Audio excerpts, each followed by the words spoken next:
When people ask me if I went to film school, I tell them no. I went to see movies. He was a simple guy from a video store, but he became a cult director. He is known as a prodigy who appeared out of nowhere and changed cinema forever. He's a cheeky guy, a lover of women's feet, and violence. But you can just call him Quentin. How did a guy with no education manage to break through to the top of the movie business? What does he think of Harvey Weinstein? And what moment does he call the biggest regret in his life? This is the Biographer channel. Get comfortable. The most amazing of all Quentin Tarantino's stories is waiting for you, because he is in the main role. We love making movies!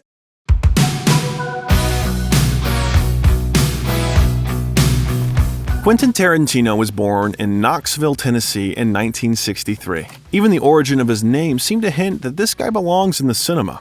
The boy was named partly after Quint Asper, Burt Reynolds' character in the TV series Gunsmoke. The second character, thanks to whom Tarantino got his name, is Quentin from Faulkner's The Sound and the Fury. His parents, nurse Connie McHugh and aspiring actor Tony Tarantino, could not build a strong family. So when Quentin was only 2 years old, his mother moved with him to Los Angeles. In an interview, the director usually answers questions about his father dryly and concisely.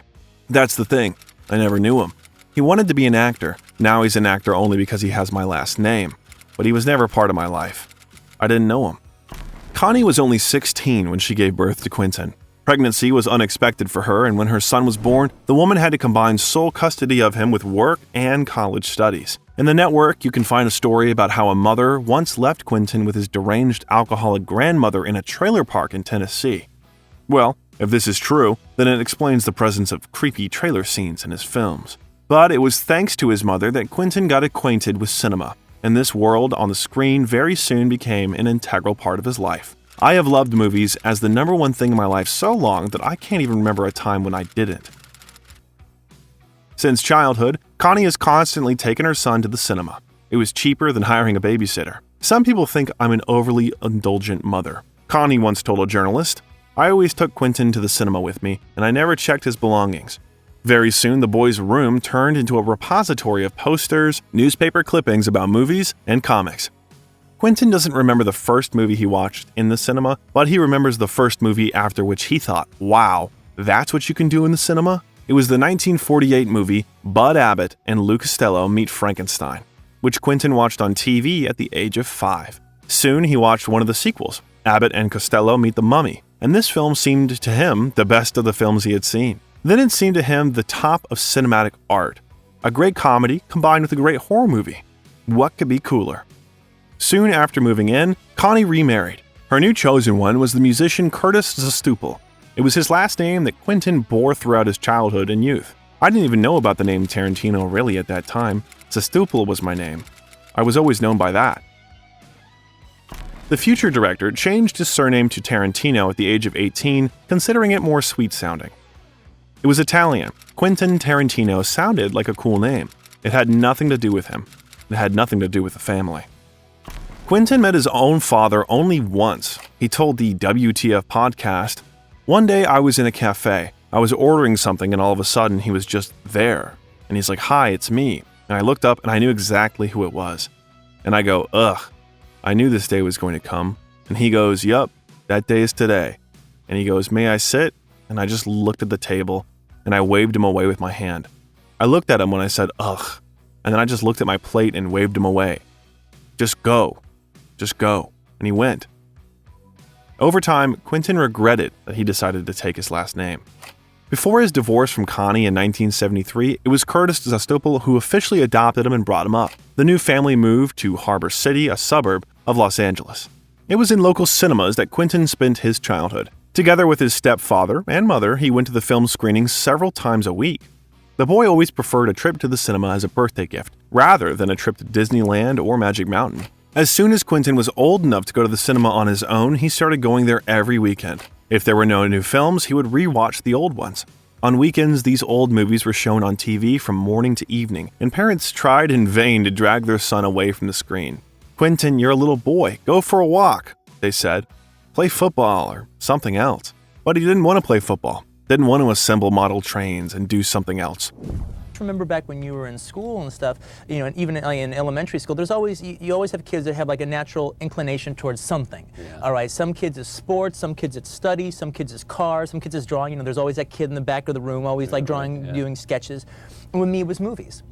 The only difference is I had kind of this like weird tunnel vision, where it's like once I got into it, I didn't have room for anything else, all right? By the age of 8, Quentin had rewatched a lot of films of very different genres, starting with Disney fairy tales, ending with thrillers and crime films. This was during the 70s, the high time of great challenging movies, so at a very young age, I was seeing R-rated stuff like The Wild Bunch and Deliverance. My mom figured that nothing in the movies would ever bother me. Connie didn't mind the variety. Unlike the parents of his peers, Quentin's mother and stepfather did not limit him in genres or ratings.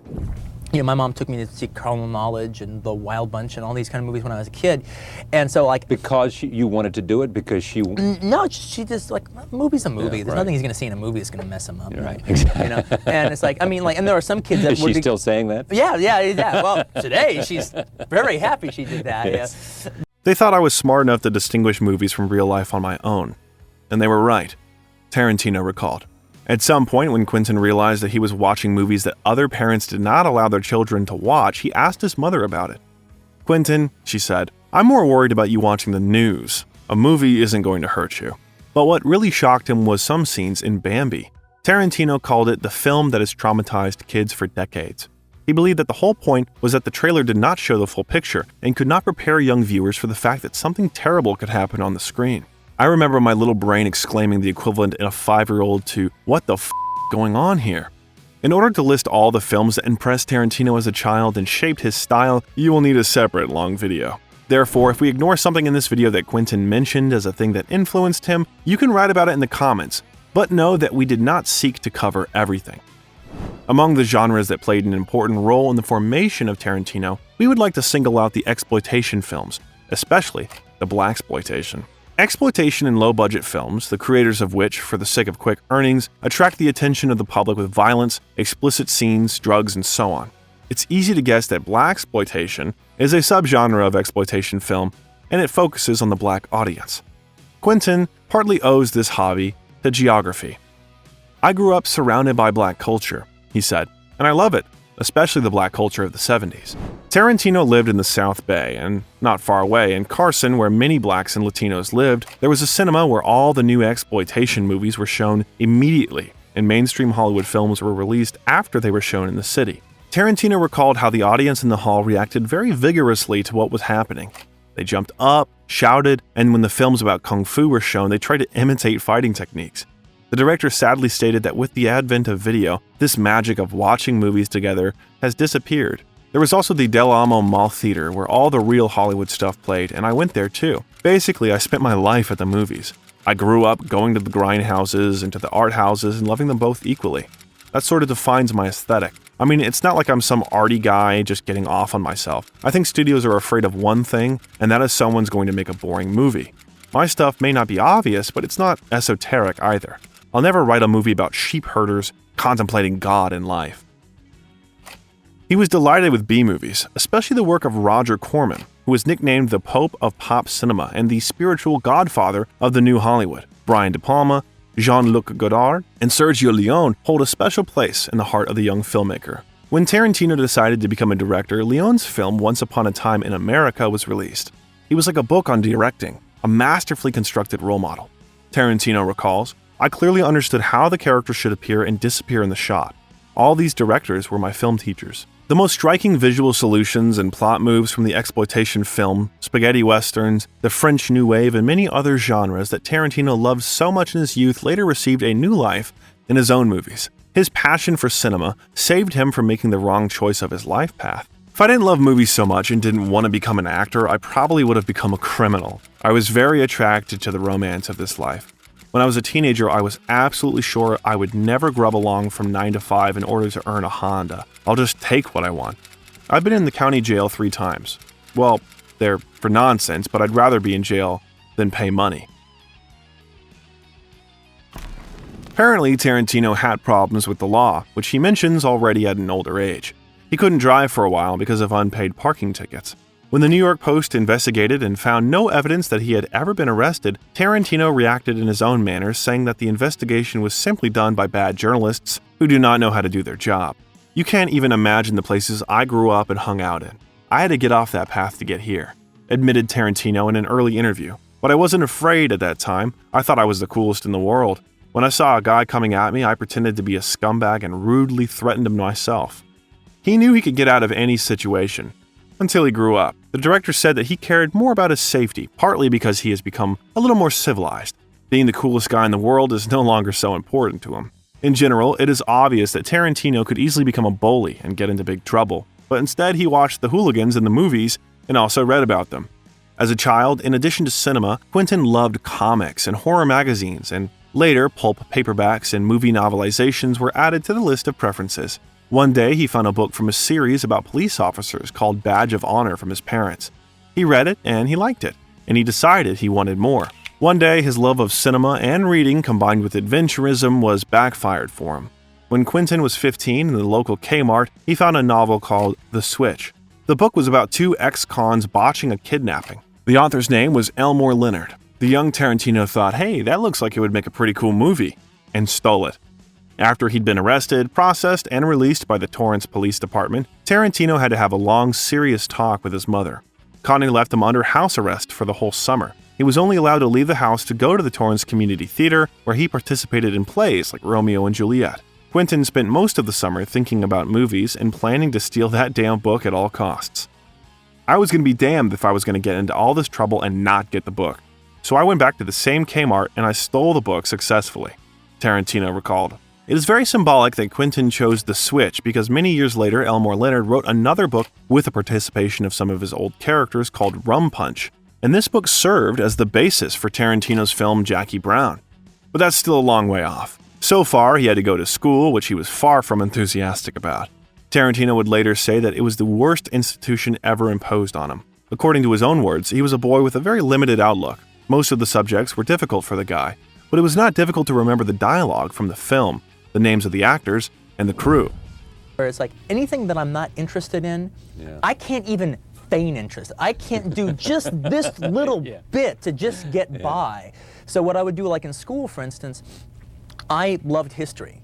Because to me, in a way, history was like watching a movie. Actually, I had the leg over all the other kids in history because I would seeing Nicholas in Alexandria or, watching movies about this or that and the other. To me, that was stories. So I was interested in stories. And I was really interested in reading.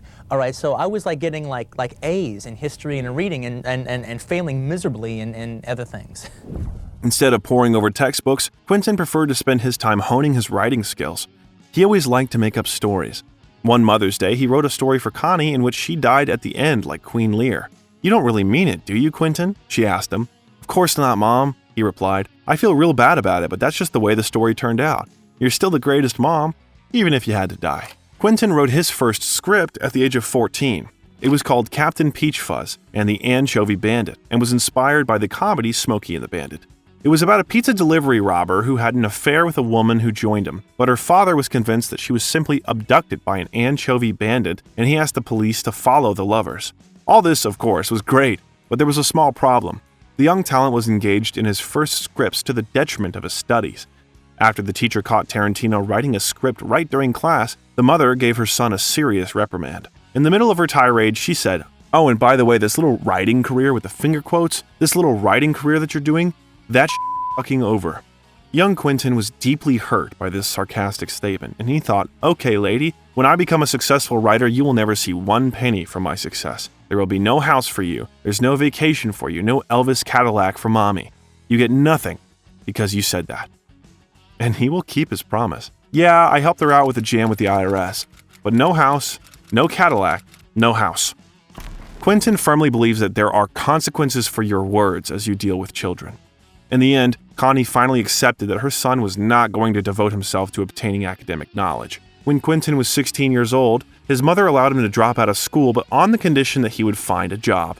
Tarantino's first jobs were very peculiar. Like, I'm so not interested in porno films, I can't tell you, all right? But the first job I got was working for this guy who had a bunch of, those newspaper racks with all the sex rags in it. Right. Well, he owned a whole bunch of newspaper racks, and what we would do is he would drive around all night long in his van, and we would just collect the quarters and put in new papers. Right. All right. So first I did that. That was my first official job. After that, Quentin got a job as an usher in a cinema called Pussycat Theater, where adult films were shown. He was 16 at the time, and the guy had to lie about his age to get this job. "I've never been particularly interested in porn movies," he said. "I just needed a job." Quentin was working there for about a year, then he was selling over the phone and had other similar jobs and studied acting on weekends. Although he was passionate about writing, for a long time he planned to become not a screenwriter or director, but an actor. Tarantino was studying acting for about 6 years. His first teacher was actor James Best. Surprisingly, I have met people who at 20, 25 or more did not know what to do in this life. I've always known that as long as I remember. As a child, I wanted to become an actor because if you love movies, that's what attracts you. Acting is something that I've only learned in my life and from very good teachers. But gradually, Tarantino began to realize that he was different from his fellow students because his idols were not actors, but directors like Brian De Palma. Then he decided he not only wanted to act in films, but also to direct them personally. Nevertheless, he did not give up acting. His next teacher was actor Alan Garfield. "I still wanted to play and was a rabid fan of his," Tarantino recalled. "I could stage scenes in his classes. It was so cool." He asked me, "Quentin, do you want to be a director? Whenever you are engaged in a scene, it seems to me that it has already been staged." This school has given me a lot. He's my mentor. Alas, attempts to become an actor were not particularly successful. Quentin didn't even always get to audition. The most outstanding achievement in his early acting career was a short appearance in the TV series Golden Girls as a double of Elvis Presley. Who knows, maybe he got this role due to the fact that in those years, he tried to look like a cult artist. "I had a pompadour, my hair was dyed black, and I had sideburns. I don't know how much I looked like him, but I was trying to look like him," the director recalled. Despite the fact that acting didn't work out, Tarantino believed that acting school taught him everything he knew about screenwriting and directing. "I didn't attend any film schools, but I studied acting. Most directors don't know shit about acting." In class, Quentin had to show various acting sketches, and instead of choosing classes like Shakespeare's plays or Tennessee Williams, he acted out favorite scenes from movies. Moreover, he rewrote the dialogues for himself, changing them as he saw fit. This became his working method. Take something you like, set it down, get inside it, find the rhythm of a scene, then follow the dictates of intuition. Once Tarantino staged a scene from the movie Marty with his neighbor and classmate Ronnie, the script for which was written by the famous Oscar winner Paddy Chayefsky. Tarantino had written out the script and given it to Ronnie to run the dialogue. As it happened, though, Ronnie actually had the original to hand. So he'd read Chayefsky's script and he liked it. Then he'd read his roommate's version and he liked it more. Later, chatting with Ronnie over a bottle of beer, Quentin admitted, "Oh, I actually think this process, it's kind of making me not bad at dialogue writing. I think I'm getting better and better." To which Ronnie, in all seriousness, said, "What are you talking about? You're better than Paddy Chayefsky." That was the first time anyone had ever complimented me or given me any encouragement about my writing, and from that day on, I started taking it more seriously, Quentin admitted afterwards. But despite this compliment, he still did not really understand what to do next. Looking back, Tarantino admitted that the period from 18 to 22 years was the most unhappy in his life. "I'm sure I was hideous to women, I felt it, and I was really by myself in the world. I'd quit school a little too early, so I didn't have any friends. I was really at odds in the world. I'd kind of stopped going to my acting classes that brought me some joy at that time. My best friend at that time was a guy in even more worse doldrums than me, and we literally were very pathetic, and we just kind of kept each other company in our own patheticness."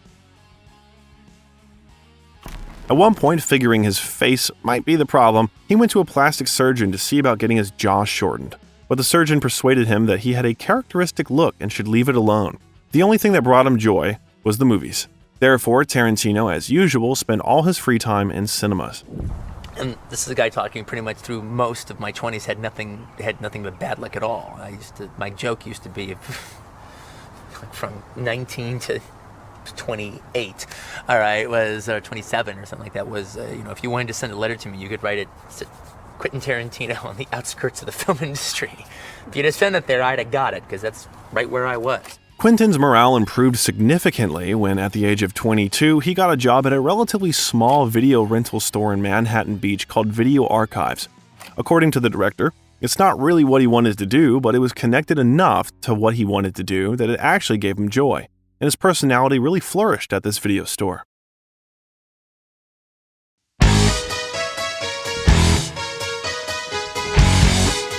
Working in a video store became something like studying in college for Tarantino, but not because he learned a lot of important things about cinema there. Tarantino had a decent amount of knowledge before and could confidently call himself a movie expert. If you don't have your college experience, you usually find yourself working at a place where you get your college experience, he explained. And maybe you don't learn as much as you would learn in college, but you have the whole social aspect of it. All of a sudden, I had some friends, and I was working in a video store. Tarantino worked there for about 5 years, receiving a minimum wage. The guy, who seemed to have watched all the films in the world at that time, became a guide to the magical, charming world of cinema for clients. He advised them not mainstream films, but what he liked himself, tried to instill in them a taste for his favorite genres. A person could come to the store for standard Hollywood rom-coms and come out with films by Godard and Eric Romer. It was the best job I had until I was a director. In a new place, Tarantino finally had a like-minded person. Roger Avary, who would later become a director and screenwriter, became famous for his film Killing Zoe, worked in the same video archive. At first, they were a bit competitive in who knew more about cinema, but in the end, they realized that although they were different people, they had the same tastes. It was fate. Tarantino and Avary quickly became friends and spent days discussing cinema and fantasizing about shooting their own films. The video rental workers and their regular visitors had become something of a family. I practically lived there for several years, Tarantino recalled. We finished work, locked up the shop, and watched movies all night long. Sometimes Roger and I, and our mutual friend Scott, divided the new supplies into parts in order to have time to watch everything. We took everything, no matter what it cost us, and then brought it back. Quentin was always a big talker, Avary recalled. The only difference is that everyone is listening to him now. Tarantino calls his first relationship with a colleague, Grace Lovelace, the most wonderful memory of his time working at the video store. In general, Quentin hired her to work in the store precisely because he liked her. Grace became the first girlfriend Tarantino fell in love with, and who fell in love with him back. They dated from 1989 to 1991, and Tarantino still fondly remembers his ex. That time at Video Archives, in a weird way, almost became a primer to some degree of what it would later be like to become famous, the director said. Because in Manhattan Beach, where the store was, we were famous. I'd walk down the street and people would drive by. Hey, Quentin, hey, hey, hey, hey. Everyone knew me. I was the video guy.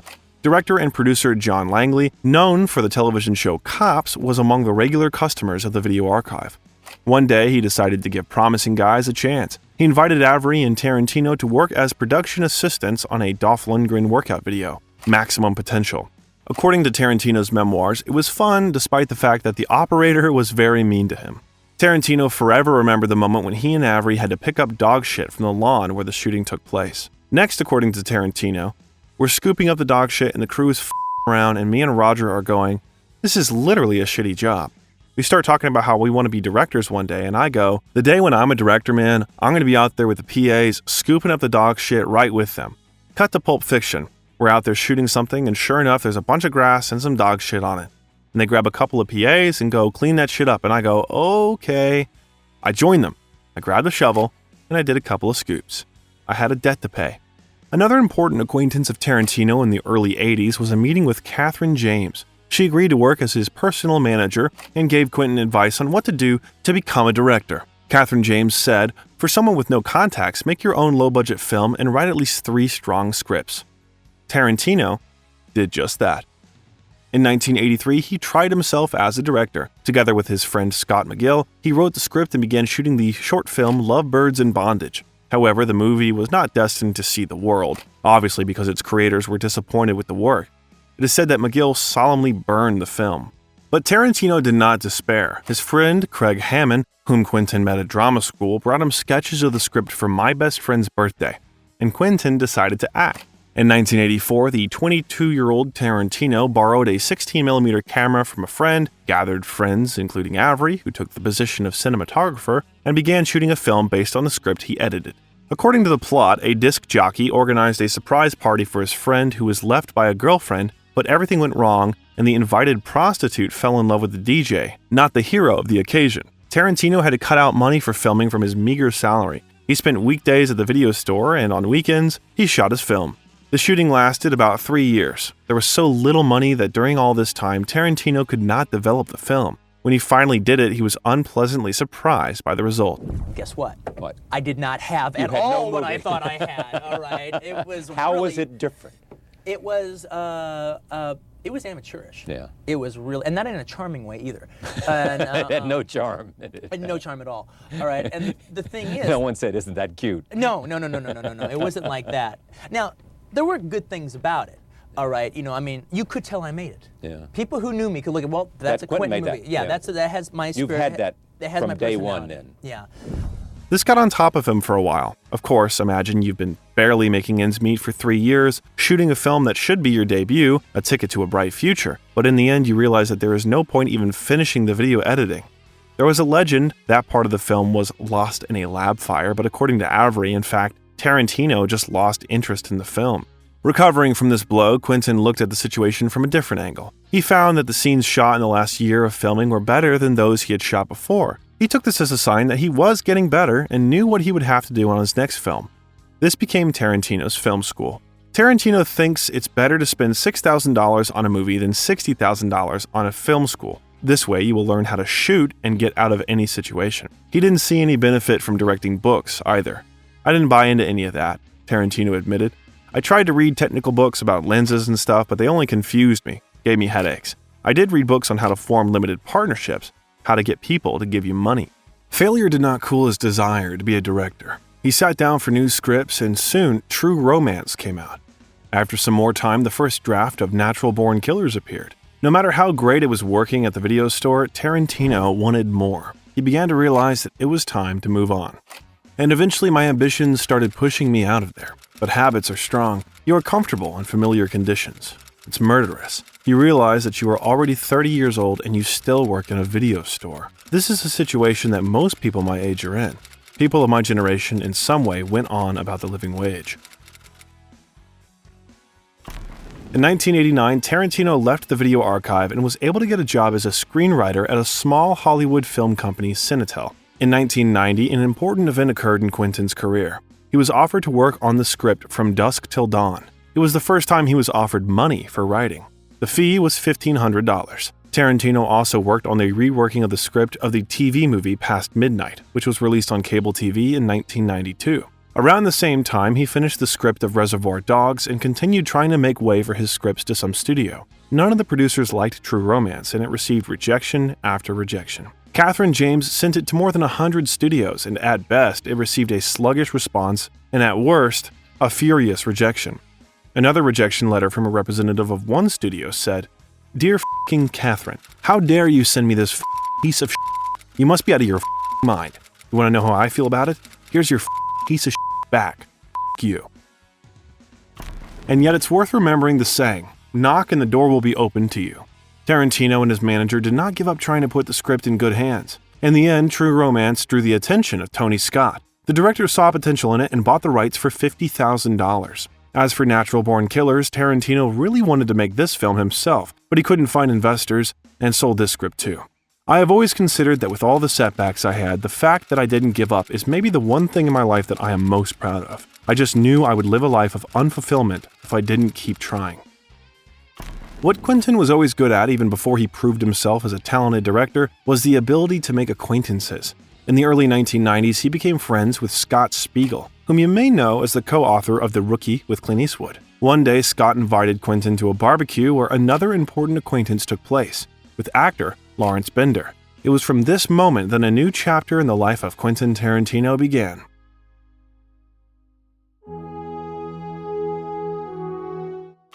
During the barbecue, Quentin told his new friend the idea of the film, which appeared to him about 8 years ago. The main action was to unfold at the meeting place of the robbers after the crime was committed. Bender liked it, and he asked Tarantino for a script. Quentin had to explain that it still needed to be written. Just 3.5 weeks later, the first draft was on Bender's desk. After reading the script of Reservoir Dogs, Lawrence became eager to produce the film. He wanted to find good financing and make a full-fledged studio film. But Tarantino did not share his enthusiasm. He tried unsuccessfully to reach out to producers and studios for years. Therefore, desperate, he was going to shoot a camera film on a 16mm camera himself, using the money received for the sale of True Romance and Natural Born Killers. And I wanted to take his friends as actors. This is why the plot mostly takes place in the same location. The script was written with the expectation of a small budget. Lawrence did not back down. "Give me a year. If after that time I can't interest anyone in this script, okay, I'll help you make an amateur movie."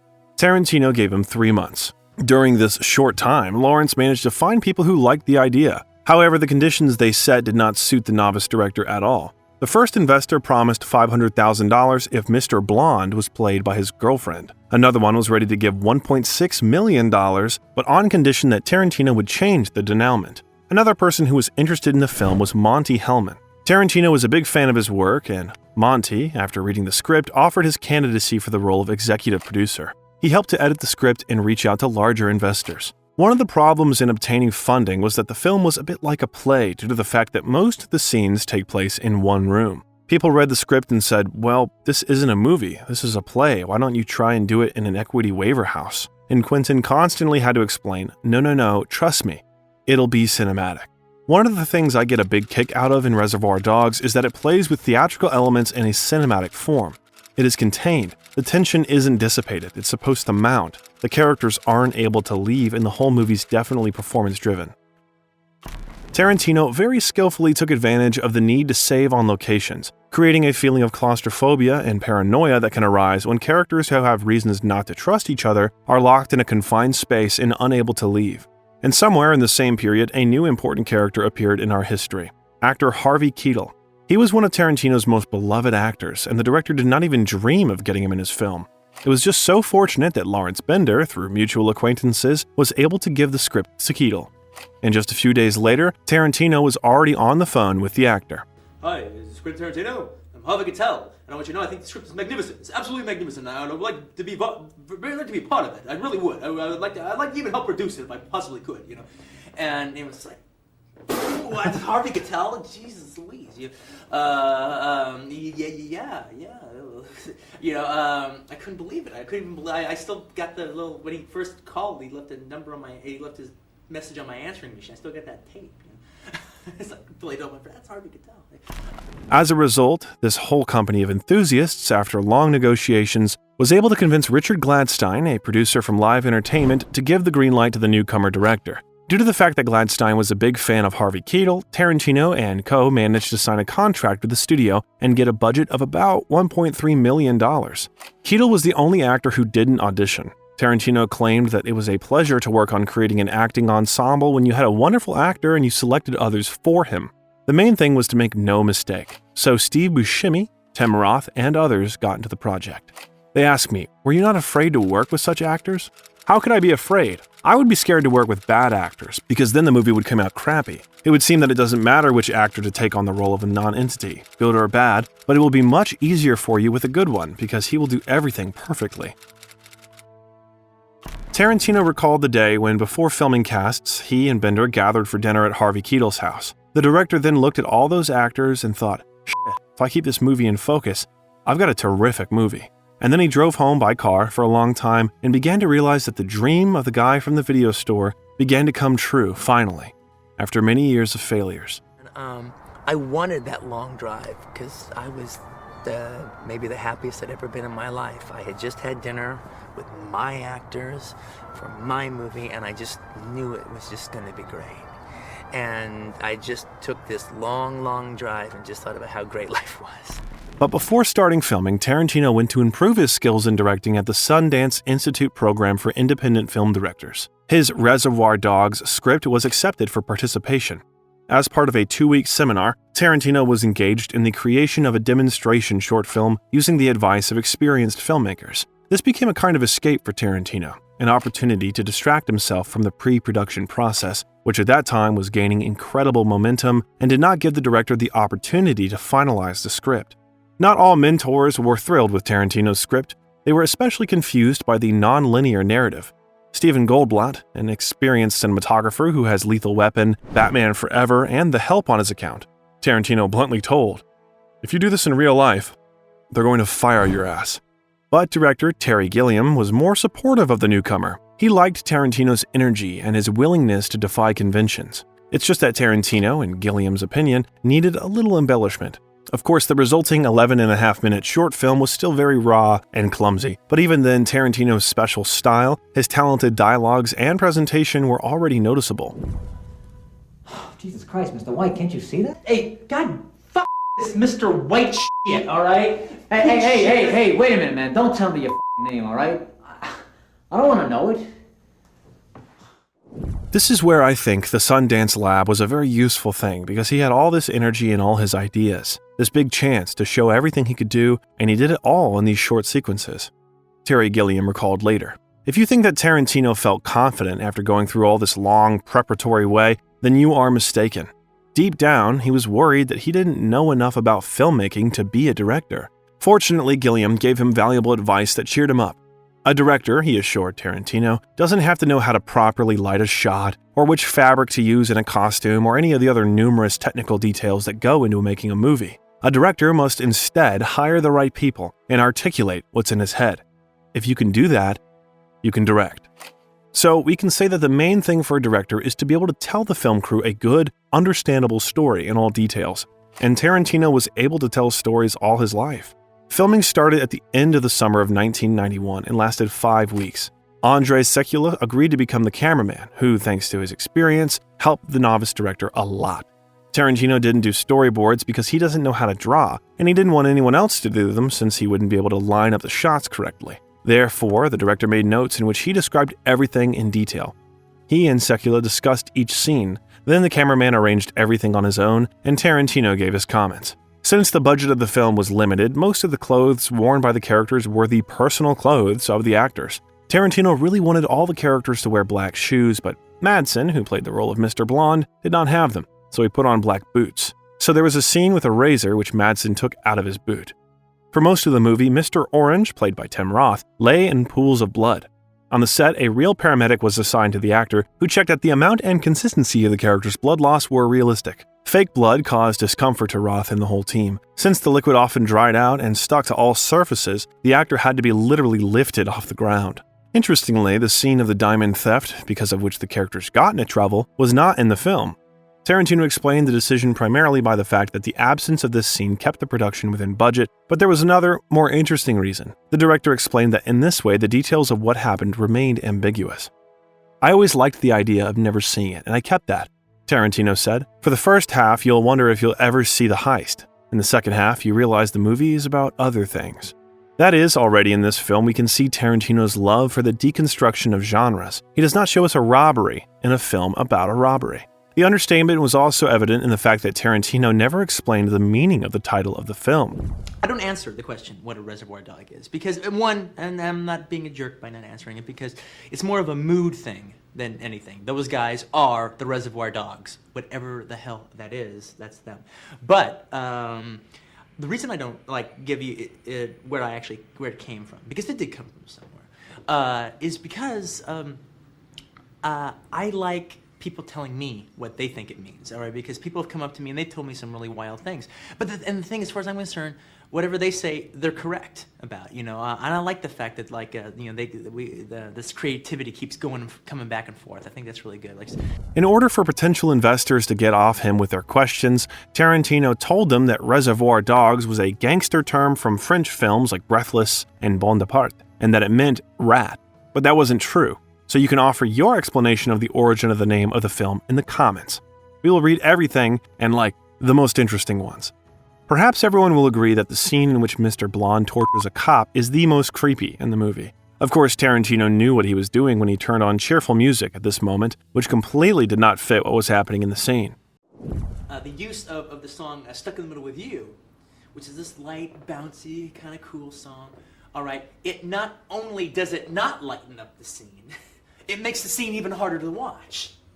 Because you're sitting there and you're watching it, and all of a sudden this tune comes on. You're like, oh yeah, the guitar's playing. You're kind of tapping your toe. It's real catchy and everything. And then Michael starts doing his little dance. And I defy anyone to watch Michael do his little dance and not get a kick out of him because he's just having a blast. And then boom, the hard stuff starts. All right, and you're like, Jesus Christ. And you're sitting there watching that, but it's too late. You're already a co-conspirator. You enjoyed the song. You enjoyed his dance. Now you got to take the hard stuff. Under the driving hits of the 70s, the film entered the Sundance Film Festival in January 1992. It was the first time Quentin was in the North and saw snow. Reservoir Dogs made a lot of noise at the festival. The reviews were mixed. Someone admired the film, someone hated it fiercely, but absolutely everyone was talking about it. Quentin was immediately known in film circles as a promising, talented, self-taught. It was, he said, the complete utter payoff of perseverance. Despite the fact that his brutal and audacious debut became a sensation, the film did not receive any awards. It hurt my feelings, Tarantino admitted later. I was sad, I was mad. When it was over, I did a slightly less drastic version of storming out saying, "F*** you." The consolation was the awards that the film received at other festivals, including the Toronto Festival Prize for Best First Film and SIGGES Festival Awards for Best Script and Director. And of course, the fame that he instantly gained. We screened the film as a midnight special screening in the Palais. And the day after that, when we would walk down the street, as we were goofy guys wandering around, you'd start to hear people going, "Tarantino!" And thus the legend of Quentin began. The auteur was born somewhat, as it should be in Cannes. During the screening of the movie at the Sundance Film Festival, film critic Jamie Bernard of the New York Daily News compared the effect of Reservoir Dogs to the effect of the 1895 film Arrival of a Train at La Ciotat, when the audience on the screen saw a train that was moving right at them and thought it was real. Bernard said that Reservoir Dogs has a similar effect and people were not ready for it. The violence in the film was especially criticized. Since then, and to this day, Tarantino is one of those directors who are associated with cruelty and a sea of blood in the shot. The director says that, in his opinion, scenes of violence perform the same function in a crime scene as dance scenes in musicals. He loves violence in movies and says that if you don't like it, it's as if you don't like tap dancing or gag comedy. Just because you don't like them doesn't mean they don't need to be shown in a movie. In a way, they were kind of like I always kind of took it as a big compliment, because I know the film isn't that violent, all right? It's So like, why is it a compliment? because I did it well. I Yeah. mean, like the scenes I Oh, got. in other words, they thought it was more violent than it was. I thought it was far more violent than it Yeah. was. All right. Now, in actually, quoting De Palma has said that when you do violence, you actually get penalized for doing it well. Yeah. Hacks don't get penalized for showing anything, because it doesn't mean anything. Right. All right. So in a way, they're saying good filmmaking. All right. Especially since like the movie is a talking heads movie. It's people talking to each other for like the entire 90 minutes with like 3 acts of violence in the movie. The most notorious one you don't even see on screen. All right. So it's like, well, thanks. Yeah. To say that I get a big kick out of violence in movies and can enjoy violence in movies but find it totally abhorrent in real life, I can feel totally justified and totally comfortable with that statement. I do not think that one is a contradiction of the other. He told The Observer in 1994, "Real-life violence is real-life violence. Movies are movies. I can watch a movie about the Hindenburg disaster and get into it as a movie but still feel it's a horrible real-life tragedy. It's not the same thing at all. My violence will not leave you indifferent. Go to any video store, to the horror or action movie section, and 9 out of 10 films will present you with much more colorful scenes of violence than my picture. But I try to make you worry. In my film, this happens to real, live people." The only thing he would never want to see in a movie is the deaths of animals or insects that were killed for the scene for real. "Movies are about make-believe," he said. "I don't think there's any place in a movie for real death." Tarantino recalled that during the screenings, people stood up and left at the moment of the most violent scene in Reservoir Dogs. It got to the point that at some moment the director started counting the number of those who left the hall. Once, he counted 33 people. And yet, in an early interview, Tarantino claimed that he never cared that the audience was leaving. This meant only one thing: the episode was working. During one of the screenings at another film festival, Tarantino recognized the cult horror director Wes Craven and a special effects artist in horror films Rick Baker among the 15 people who left. Later at the meeting, Baker explained to the director, "Quentin, I left your film, but I want you to take it as a compliment. You see, I do science fiction. Werewolves and vampires don't exist, and you're doing real violence, which I don't want to have anything to do with." Many opponents of Reservoir Dogs called them second-rate because they found a lot of borrowings from other films. It was another claim that haunted absolutely every Tarantino film in the future. The fact is that no one has noticed the shots that I really stole yet. When you make films, you are standing on a foundation that was built earlier, and you can use it in any way you want. I want to make movies about movies with real-life interweaves. After the screening of the film at the Cannes Film Festival, Miramax Films agreed to become the film distributors of Reservoir Dogs. Thus began Tarantino's long collaboration with the infamous producer Harvey Weinstein. Reservoir Dogs was a success in Europe, and people talked a lot about it. However, in America, despite the good box office, it was waiting for the fate of art house films. So, at least not yet. After Tarantino gained great popularity thanks to Pulp Fiction, many rushed to watch other works of the director, and Reservoir Dogs became very popular on DVD. It was said that when Madonna, whose song was discussed by the main characters at the beginning of the film, watched Reservoir Dogs, she sent Tarantino a copy of her album with the message to Quentin, "It's not about dick, it's about love. Madonna."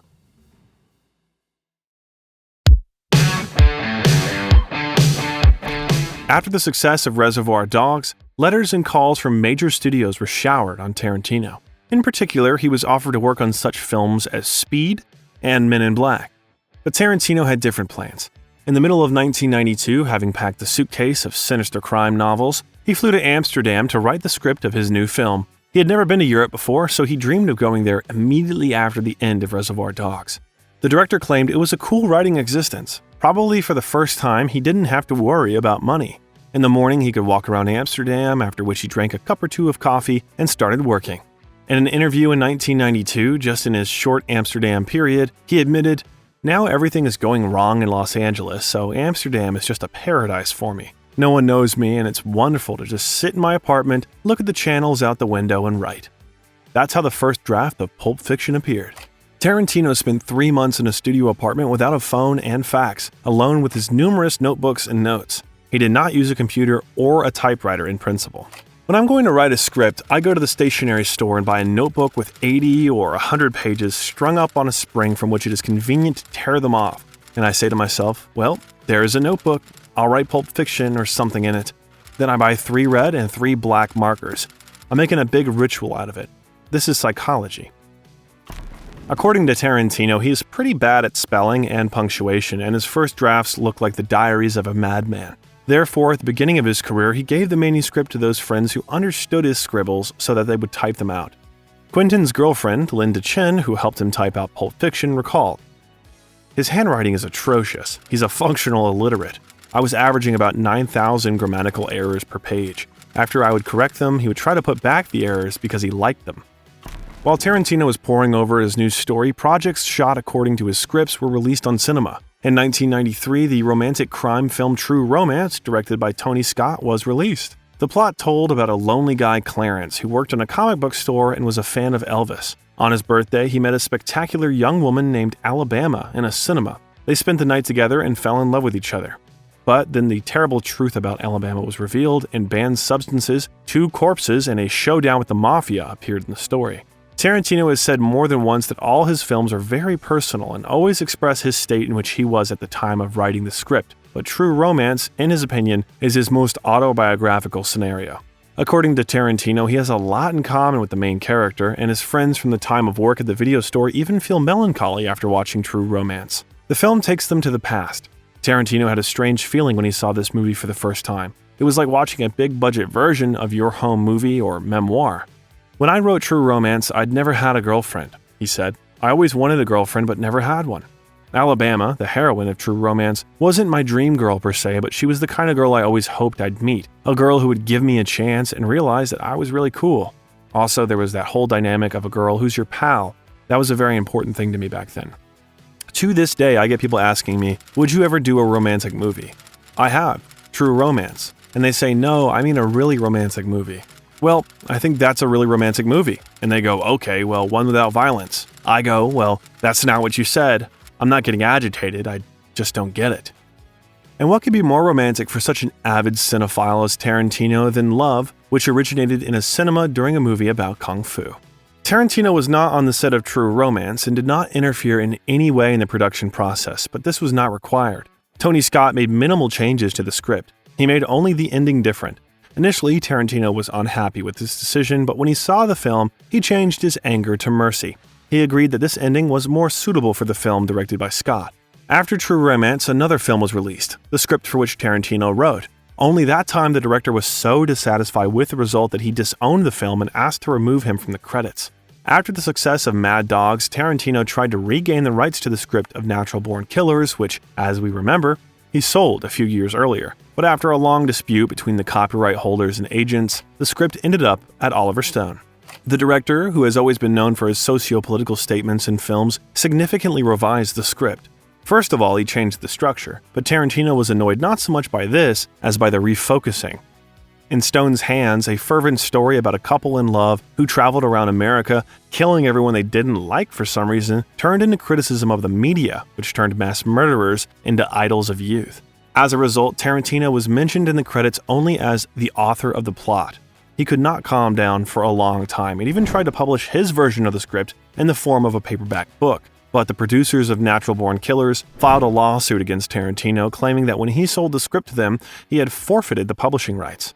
The situation became so heated that violence became real. There was talk that once Tarantino punched one of the producers of Natural Born Killers a couple of times after running into him in a restaurant.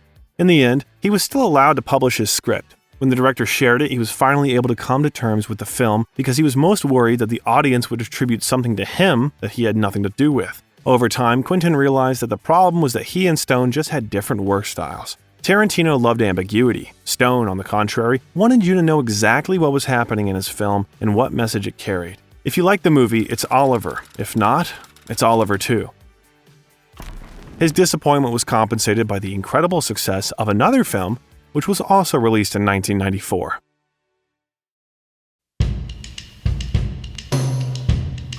Pulp Fiction originated before Reservoir Dogs and was conceived as a collection of 3 short films by 3 directors: Quentin Tarantino, Adam Rifkin, and Roger Avary.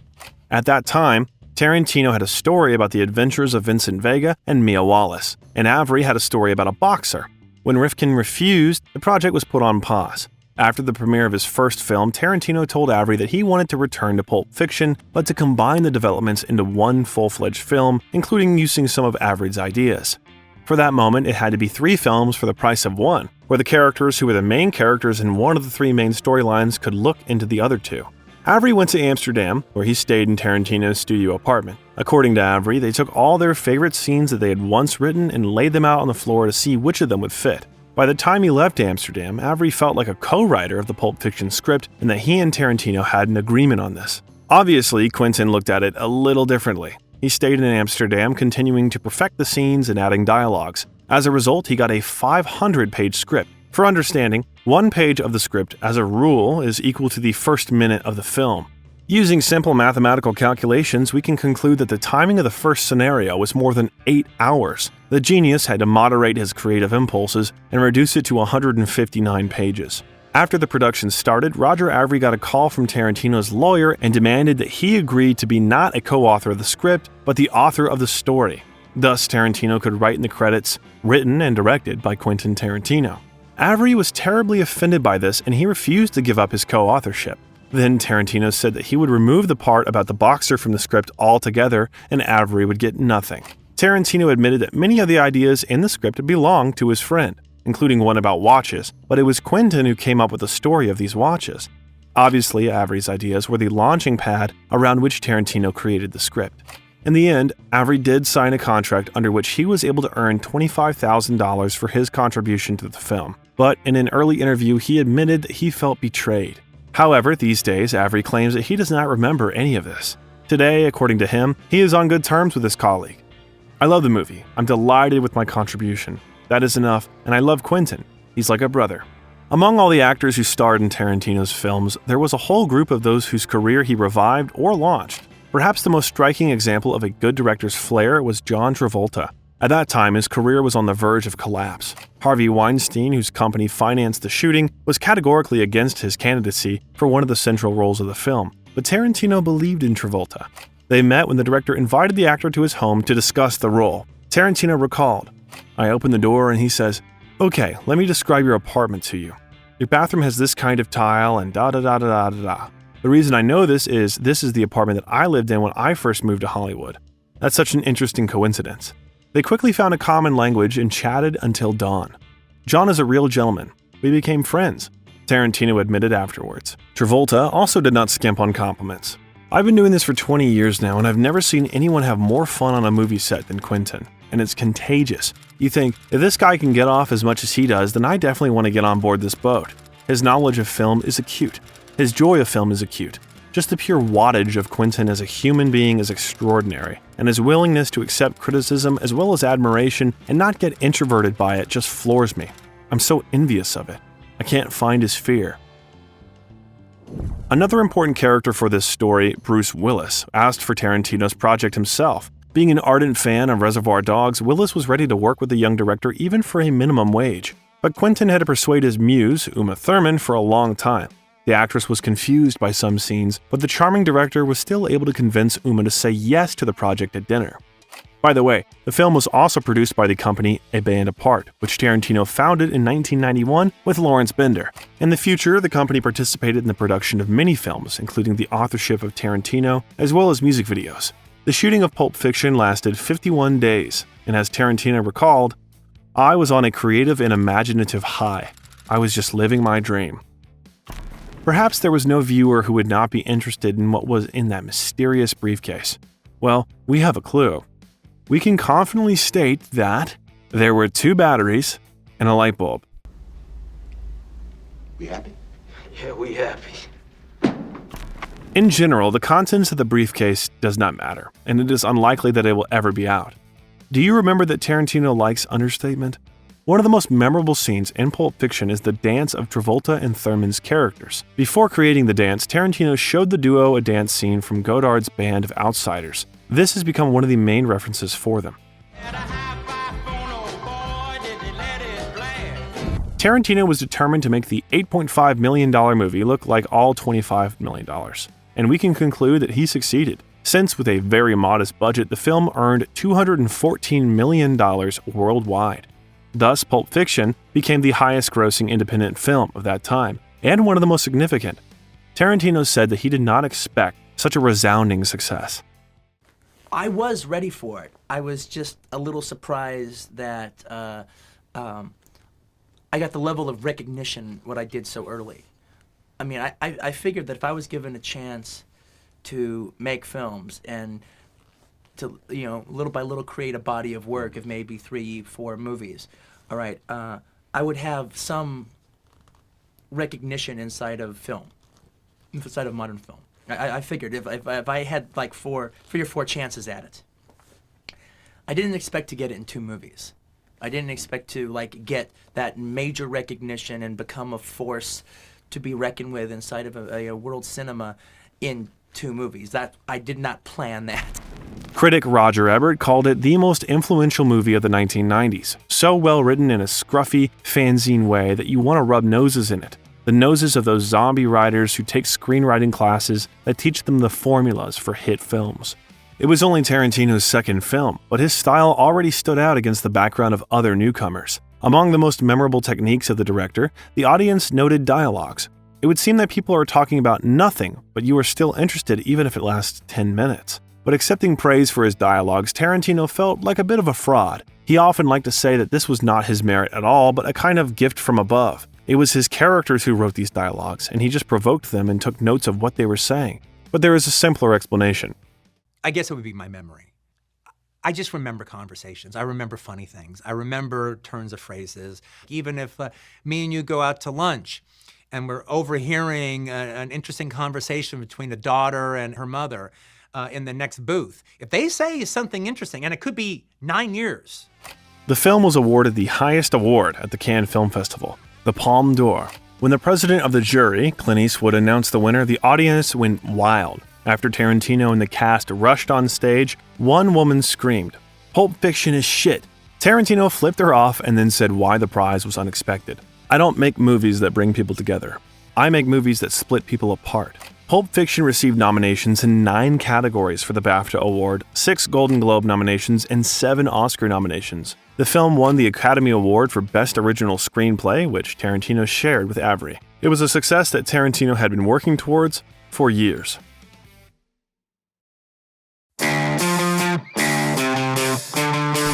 After the enchanting releases of 2 films, the audience was looking forward to what this time they would be surprised by the one whom the tabloids had already dubbed the wonderkind director.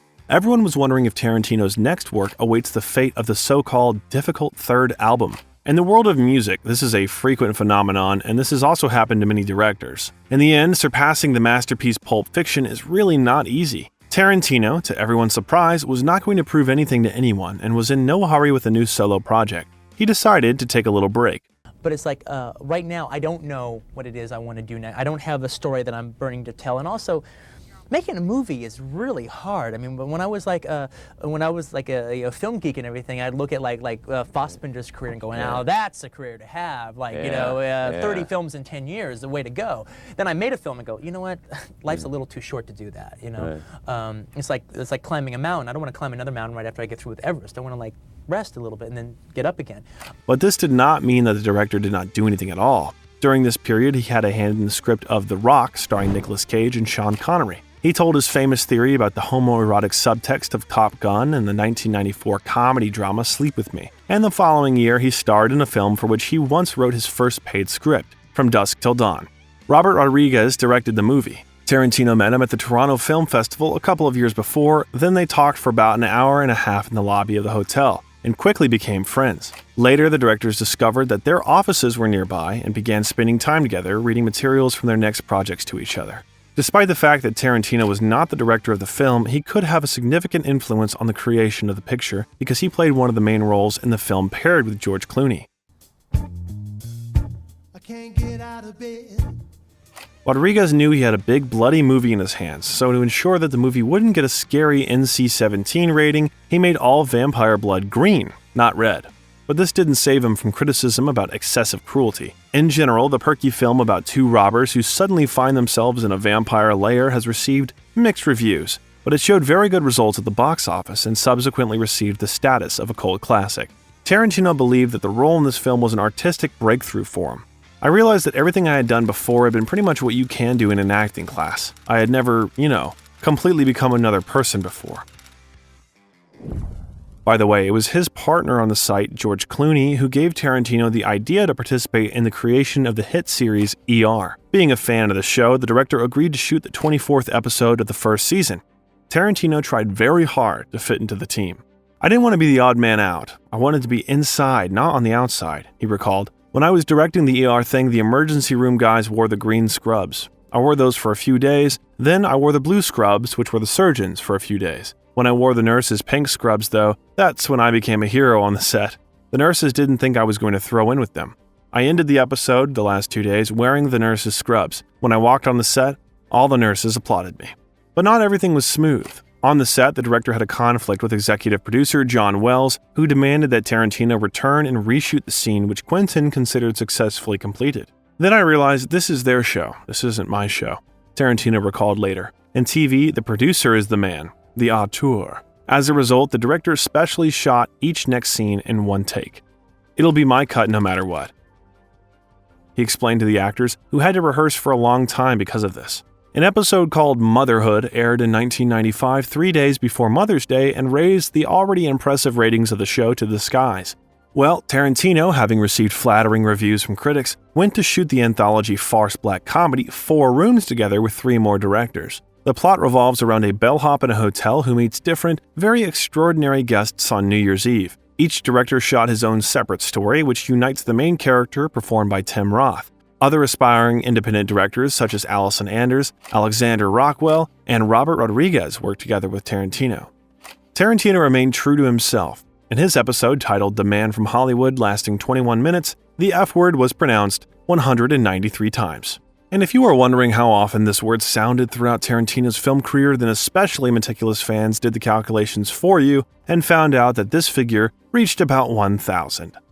Critics were dissatisfied with the parts shot by Anders and Rockwell, and although Tarantino and Rodriguez were mostly praised, this did not save the film from negative reviews. The collaboration of the two directors did not end there. In the same year, Tarantino appeared in a supporting role in Rodriguez's film Desperado, but it seemed that the audience, critics, and of course the media wanted to see Tarantino as a director more than an actor. In an interview, he hinted that he would like to film some book, but also said that he planned to rest for that moment, and in his then status, it was not so easy. Tarantino began to realize that fame would be the most amazing thing in the world if it had an on and off button.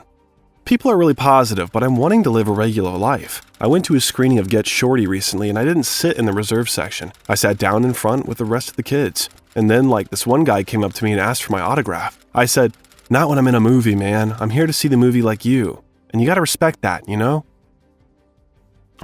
Fame put pressure on him, but it didn't spoil him. By 1996, he was still driving his red Geo, which he bought with the fee for the first script, spent all his free time in cinemas, and lived in a small apartment in West Hollywood, stuffed to the ceiling with movie posters, board games, and video cassettes. In 1995, he began a relationship with actress Mira Sorvino. They dated until 1998. Sorvino admitted that they were a strange couple. "Yeah, but how many couples do you know where the two people are exactly alike?" she said. "Yes, I'm quieter than Quentin, but there aren't too many people who are louder than Quentin." Meanwhile, the idea for a new film has finally formed. Tarantino isolated himself, cut off all contacts with the press, refused interviews, TV shows in order to concentrate all his energy on a new script. However, this did not mean that journalists stopped bothering him with calls and letters. Tarantino felt the pressure of the media, but he trusted himself at the same time. "I've tried to build a career that's been completely based on no fear, and I truly don't fear anything artistic. I fear a guy in an alley with a baseball bat. I fear the Manson family bursting into my house. I fear a rabid dog walking down the street, but I don't fear anything artistic. And if I did, then good. That's a great thing. That's a rocket." In 1997, he finally satisfied everyone's impatience by returning to the big screens with a new film. However, opinions about it were divided. Critics were mostly satisfied, concluding that this work was more mature, but some Tarantino Styles fans remained puzzled and even disappointed after watching. Someone said that the master was blown away. Someone simply did not understand anything and shrugged his shoulders, claiming that Tarantino had already shot his best film and it would not be better anyway. But they all missed one important thing. Quentin was not going to do something similar to Pulp Fiction. Doesn't it bother you? It's not really something I think about. Really? Oh, I guess I got a little sensitive about my hair a few years ago. It started falling out, so, I did something about it. Jackie Brown, an ode to blaxploitation, which he was so fond of as a teenager, really differed in intonation and film language from Tarantino's other works. It was slower, with less blood, and everything that at one time prompted dozens of people to leave the cinema hall when watching that very scene with the ear. But this did not mean that the film was worse than the previous ones. People have written about my work as if I have done 6 movies. They're drawing you can draw conclusions on the movies themselves, but they've drawn conclusions about me and my work, concrete conclusions after only 2 movies, and you really can't do that with any filmmaker, all right? So now the 3rd movie's come out, and now you can see, oh, this man is not just doing a series of movies that are in the same vein. All 3 of these movies are different movies. You can tell I made them. They all have a certain kind of flavor, but they're individualistic unto themselves. The way, Goodfellas is Goodfellas, and Taxi Driver is Taxi Driver, and Alice Doesn't Live Here Anymore is Alice Doesn't Live Here Anymore. They're all 3 separate movies, but Scorsese's hands is all over them. The director later explained that he did not want to stay at the level of Pulp Fiction at all, but decided to go down a few levels, work on a modest story, and deal with the characters in more depth. It simply corresponded to what he felt then. "I wanted Jackie Brown to have richness and depth, but I wanted it to look more real. My other films do look very real, but at the same time, there's a splashy movie quality to them." Another difference was that it was the first adaptation of the book in Tarantino's career. It is based on the novel Rum Punch by Elmore Leonard, the same writer whose book Tarantino once stole in a store. Although the director tried to preserve the spirit of the book to the maximum, there were not without changes. For example, the location was moved from Miami's South Beach to LA's South Bay. The reason was quite simple. Quentin knew nothing about Florida and was not eager to shoot there. But he grew up in South Bay, knew those places very well, both rich areas and poor ones. The director felt that he could use this knowledge in the material to make it more personal. By the way, Elmore Leonard was pleased with the film adaptation. The plot centered on a middle-aged flight attendant who was trying to make ends meet by working for a small airline. Jackie sometimes helped the arms dealer Ordell, played by Samuel L. Jackson, with smuggling to compensate for her meager salary, and this connection eventually triggered a chain of events that could negatively affect her life. Tarantino did not change himself, and in this film, as in the previous ones, he made very interesting casting decisions. As the director himself said, one of the coolest privileges of fame was that he has found the opportunity to invite some of the idols of his youth. This time, 2 fading stars of the 70s got a chance to revive their careers. Robert Forster, better known for his role as the television detective Banyan, and Pam Grier, who became famous for her participation in the blaxploitation movies. I said, okay, who is an actress that's in her mid-40s, that looks like she's in her mid-30s, is, just great looking, has got strength in her look as well as looking good. And also just looks like she could handle anything. Yeah. one of the main reasons that Jackie's able to pull off a lot of the things she's able to pull off is she's not a criminal. She's a regular regular person, regular citizen. Put amongst cops really pushing her, put amongst crooks, deadly crooks, really putting the bite on her, and she always manages to keep her cool. And it's the fact that she keeps her cool that kind of keeps them like this. And I go, that sounds like Pam Grier. Tarantino even had posters of Grier films in his office. During their first meeting, the actress came in and asked, "Did you put these posters up because you knew I was coming?" "No," Quentin said. "I actually was thinking about taking them down because you were coming." After working on the set with Tarantino, Grier told reporters that it was not easy, since the director only uses 1 or 2 takes. But exciting. When he works you and you feel it and you're in the groove, man, it just flies. By the way, it was on the set of Jackie Brown that the famous Big Jerry appeared. The fact was that filming often was at night and the actors began to fall asleep between shots, but Tarantino had a life hack, which Tony Scott shared with him. The director gave the task to one of the interns to buy the biggest dildo he could find, and as soon as one of the actors had the temerity to fall asleep, they were photographed with Big Jerry. According to Tarantino, the dildo was the size of a lamp in the living room. It became a very, very important participant on the set. Alas, a huge collection of photos was solemnly burned at a party in honor of the end of filming, but the tradition remained, and Big Jerry then wandered from one Tarantino movie to another. There was no role for the director himself in the film that time, but he claimed that Ordell was very close to him. I really identified with Ordell, to tell you the truth, in writing, because Ordell isn't too dissimilar from a lot of kind of like father figures, older black males that like I kind of knew that took mentor roles in my life when I was younger. And so the thing is, at the end of the day, I understand Ordell. I identify with Ordell. And if things had been different, maybe like if I hadn't been an artist, I might have went Ordell's route. Really? Yeah, that's one of the things I think I have to offer to this type of material is I actually kind of understand the mindset that lives outside of society. This is the movie that proves Tarantino is the real thing, and not just a 2-film wonder boy. Film critic Roger Ebert wrote in his review, "It's not a retreat of Reservoir Dogs or Pulp Fiction, but a new film and a new style, and it evokes the particular magic of Elmore Leonard, who elevates the crime novel to a form of sociological comedy." Lawrence Bender, who again collaborated with Tarantino as a producer, believed that this film turned out to be more mature. It's similar to Pulp Fiction in that people go someplace in a car, and then they go someplace else in a car, but Pulp was more showy and in your face. There's a tenderness to this movie, he once said, and it's hard not to agree with him. After Jackie Brown, Tarantino disappeared from view for several years, partly because during this period, fame became a real burden for him. "I had to withdraw for a while," he said. "I needed a rest from films and my life was slightly out of control. I remember sitting down and thinking I was about 30% too famous. I needed to be able to walk down the street. Even in Tokyo, he couldn't leave the hotel, and in Beijing, film students mobbed him on the street. My films don't even get released in China," the director lamented in an interview. It really started to feel like there was no escape. In a moment of despair, he even turned to Robert De Niro for advice. An experienced actor advised him to go out in disguise. "That might work for Bobby, but it doesn't work for me. I put on a hat and a pair of glasses, and I look like Quentin Tarantino wearing a hat and a pair of glasses." Fortunately, at that time, he already had a place to hide from the paparazzi and store his numerous collections of videotapes. In the late 90s, the director shelled out $3 million for a luxurious 8,733 square foot mansion in the Hollywood Hills. Naturally, in this comfortable bachelor pad, he was able to equip an excellent home cinema. One day, singer Fiona Apple, explaining how she managed to overcome her cocaine addiction, recalled one painful night that she spent in Tarantino's home cinema. She had to listen to a lengthy discussion between Quentin and Paul Thomas Anderson, during which the directors boasted of their extensive knowledge and achievements in cinema. Every addict should just get locked in a private movie theater with QT and PTA on coke, and they'll never want to do it again. There is a red plush sofa at the front of the home cinema on which Quentin sits when he is alone, and about 50 red seats in graduated rows at the back for guests. The room is designed to look like an old-fashioned cinema with a diamond-shaped wall-to-wall carpet and velvet ropes supported by short brass poles. What else is needed for happiness? Maybe another house. In order not to have to live in hotels on the East Coast, around 1998, Tarantino bought an apartment in the West Village in Manhattan. Having traditionally taken a break from filming, Quentin decided to try his hand at Broadway. In 1998, he appeared in the play Wait Until Dark with Marissa Tomei. He found this experience hilarious, but in a sense traumatic due to the fact that working in the theater required a huge amount of time that could be spent on creating a new movie.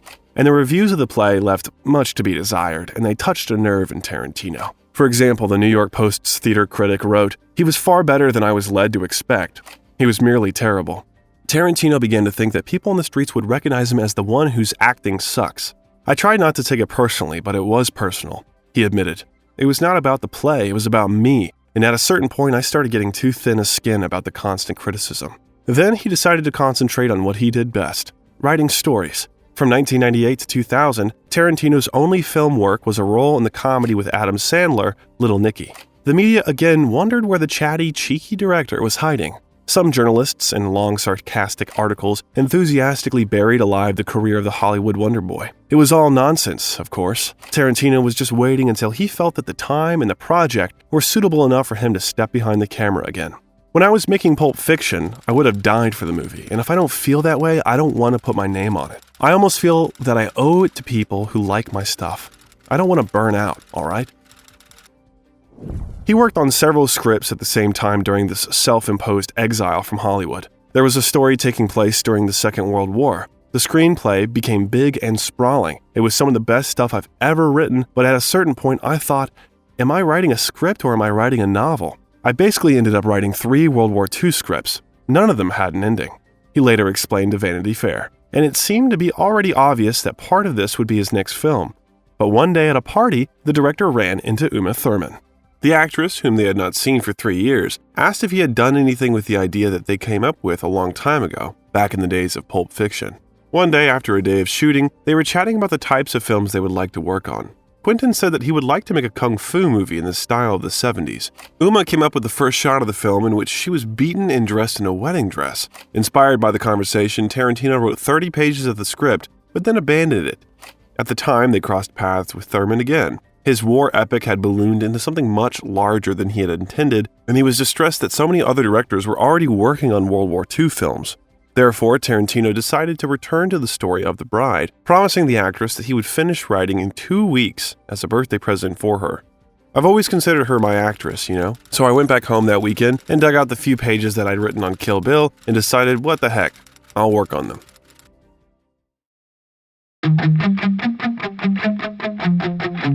Initially, Kill Bill was not going to be divided into 2 parts. Even when the script for the movie of his geek movie dreams grew to 200 pages, which was about a third longer than the average Hollywood script, Tarantino still hoped to squeeze it into 1 part. While working on the story, the director spent days watching films about martial arts, including those produced by the cult studio of the Shaw Brothers. He wanted to immerse himself so much in this style of filmmaking that what they were doing became second nature to him. I'm a big fan of stealing an invention and making it your own. Half the time, I'm taking stuff from other movies. I grew up watching kung fu films and Japanese samurai movies and spaghetti westerns, and while I was writing Kill Bill, I had the fun of completely re-indoctrinating myself with those films. As a tribute to the genre, he decided that the bride would wear a tracksuit, very similar to Bruce Lee's costume in The Game of Death. You can also see the Shaw Brothers studio logo in the opening credits as another reference to the director's sources of inspiration. He always liked to be inspired by other works, but this time Tarantino's borrowing has reached unprecedented proportions. The director's fan site listed about 80 films that inspired him to create Kill Bill. There were mostly movies that were often watched in cinemas in the 1970s. Hong Kong martial arts flicks, Japanese samurai movies, blaxploitation films, and spaghetti westerns. The Miramax company was to be engaged in financing again. However, the collaboration was suddenly jeopardized when Thurman told Tarantino that Weinstein had harassed her. Tarantino set a condition for the producer. Either he apologizes to the actress, or there will be no next film. I wasn't giving Harvey the benefit of the doubt, Tarantino said. I knew he was lying, that everything Uma was saying was the truth. When he tried to wriggle out of it, and how things actually happened, I never bought his story. I said, I don't believe you. I believe her. Weinstein apologized, and it seemed that the incident was over, but it was only the calm before the storm. But we will talk about the next scandal a little later. In the meantime, Tarantino continued to show loyalty to his beloved actress. Shortly before the start of filming, Thurman found out that she was pregnant. The director didn't want to hear about replacing her with someone else. I'll wait for Uma, he told the press. She's my actress. If Joseph von Sternberg is getting ready to make Morocco and Marlene Dietrich gets pregnant, he waits for Dietrich. There's no one else I would even have considered for the part. Uma Thurman is so damn statuesquely beautiful, she's scary. She's all elbows and kneecaps. Perhaps it was for the best. Thanks to the delay, Tarantino was not only able to bring the script to the ideal, but also change the ending. If you haven't watched the second part of Kill Bill and are afraid of spoilers, rewind the video about 2 minutes ahead. While working on the script, the director lived in New York, spending a lot of time with Thurman. It was then, watching the already mature actress, Tarantino suddenly decided that the bride's child might be alive. A lot of things had changed with her, so I was getting to know her all over again. Her rhythm of speech, and all that kind of stuff you want to do as a writer, the director said. And while getting to know her, I'm getting to know Maya, her daughter, and I'm being warmed by that. And all those things started coming out. And during that time, Uma was a mother. That's what she did. So as you start learning about her, that's what you start taking away. Most of the filming took place in Beijing, according to Tarantino, largely for the sheer adventure of it. During the 7 months of production, I spent 3 in Beijing, he says, and since May, I haven't left China at all. 4 months straight. Like other members of the film crew, Tarantino explored local attractions, made new friends, and became part of the bustling nightlife of the capital. He found his favorite restaurant, which he and then the whole team began to call Bucket of Blood, referring to the piles of red and hot food that was served there. The work was not easy. Tarantino has never shot so many action scenes before. Action directors are the real film directors. This film was difficult. I mean, anybody can shoot a scene with 2 people sitting around a table talking to each other. And I know I can always go back to that, but this is something totally different. During the filming of the famous episode in the House of Blue Leaves, Tarantino decided to abandon the use of computer graphics, preferring practical effects. Perhaps that's why the part of the film that was supposed to take 2 weeks to shoot took a whopping 8 weeks. For comparison, all the Pulp Fiction was filmed in 10 weeks. The director insisted that the blood effects used in the film were the same as Chang Che, the pioneer of Chinese cinema, used. There were small bags filled with artificial blood that burst on impact. Moreover, Tarantino was very picky about its color. I say, I don't want horror movie blood, alright? I want samurai blood. You can't pour this raspberry pancake syrup on a sword and have it look good. You have to have this special kind of blood that you only see in samurai movies. In general, more than 450 gallons of artificial blood were used on the set of Kill Bill, 100 of which were spent on the scene in the House of Blue Leaves. Tarantino wanted this scene to be his main achievement as a director. I set up the sequence so that either it would be the greatest thing anyone's ever seen as far as this shit's concerned, or I would hit my head on the ceiling of my talent. He explained. When we were training for the fight scenes, Julie Dreyfus said, who played the role of assassin Sophie Fatale, he would sit us down after lunch each day and show us scenes from films like Drunken Master or some of Sonny Chiba's films. His enthusiasm and attention to detail are extraordinary. It was like a crash course in his movie obsessions. The soundtrack, which Tarantino still attached great importance to. The director often turned on music on the set to cheer everyone up. I think he goes to sleep with his iPad on when we're filming, because the music becomes the rhythm of his directing. Quentin's use of music is pretty darn remarkable. He really articulates scenes with music. Sally Mink said, his film editor. On Kill Bill, I went into his music room and he played me a lot of music for specific scenes. He thinks very clearly about all the music for months, if not years in advance. But those moments of inspiration come from the cutting room. I don't cut with his music before he comes in. We work together, adjust, and even edit the music to fit the film in certain areas. Among the creative solutions that make Tarantino films so unique, his choice of music is almost at the top of the list. The soundtrack for Tarantino is not just a background. This is another important hero of his films. Music moves the story. What I'm looking for is the spirit of the movie, the beat that the movie will play with. I think the reason that my music works so good is I don't just blanket it in there. When it's in there, it's there for a real purpose, the director said. Tarantino, already at the very early stages of the film's creation, begins to choose the music he wants to use. One of the things I do when I'm starting a movie, when I'm writing a movie, or when I have an idea for a film is, I go through my record collection and just start playing songs, trying to find the personality of the movie, find the spirit of the movie. Then, boom, eventually I'll hit one, 2 or 3 songs, or one song in particular. Oh, this will be a great opening credit song. Quentin once said that he could make a tape that the character would listen to. Music defines the characters of his heroes. Due to their musical preferences, the director adds depth to them, reviving them for the public. An integral part of his directorial style is diegetic editing, a technique in which music is heard not only by the viewer as a soundtrack, but also by the character himself. Tarantino likes to use old songs that have already appeared in other films, instead of inviting a composer. For example, one of the most memorable tracks from Kill Bill, when Ellie Driver walks along the hospital corridor, Tarantino borrowed from Twisted Nerve, the 1968 Boulting Brothers thriller.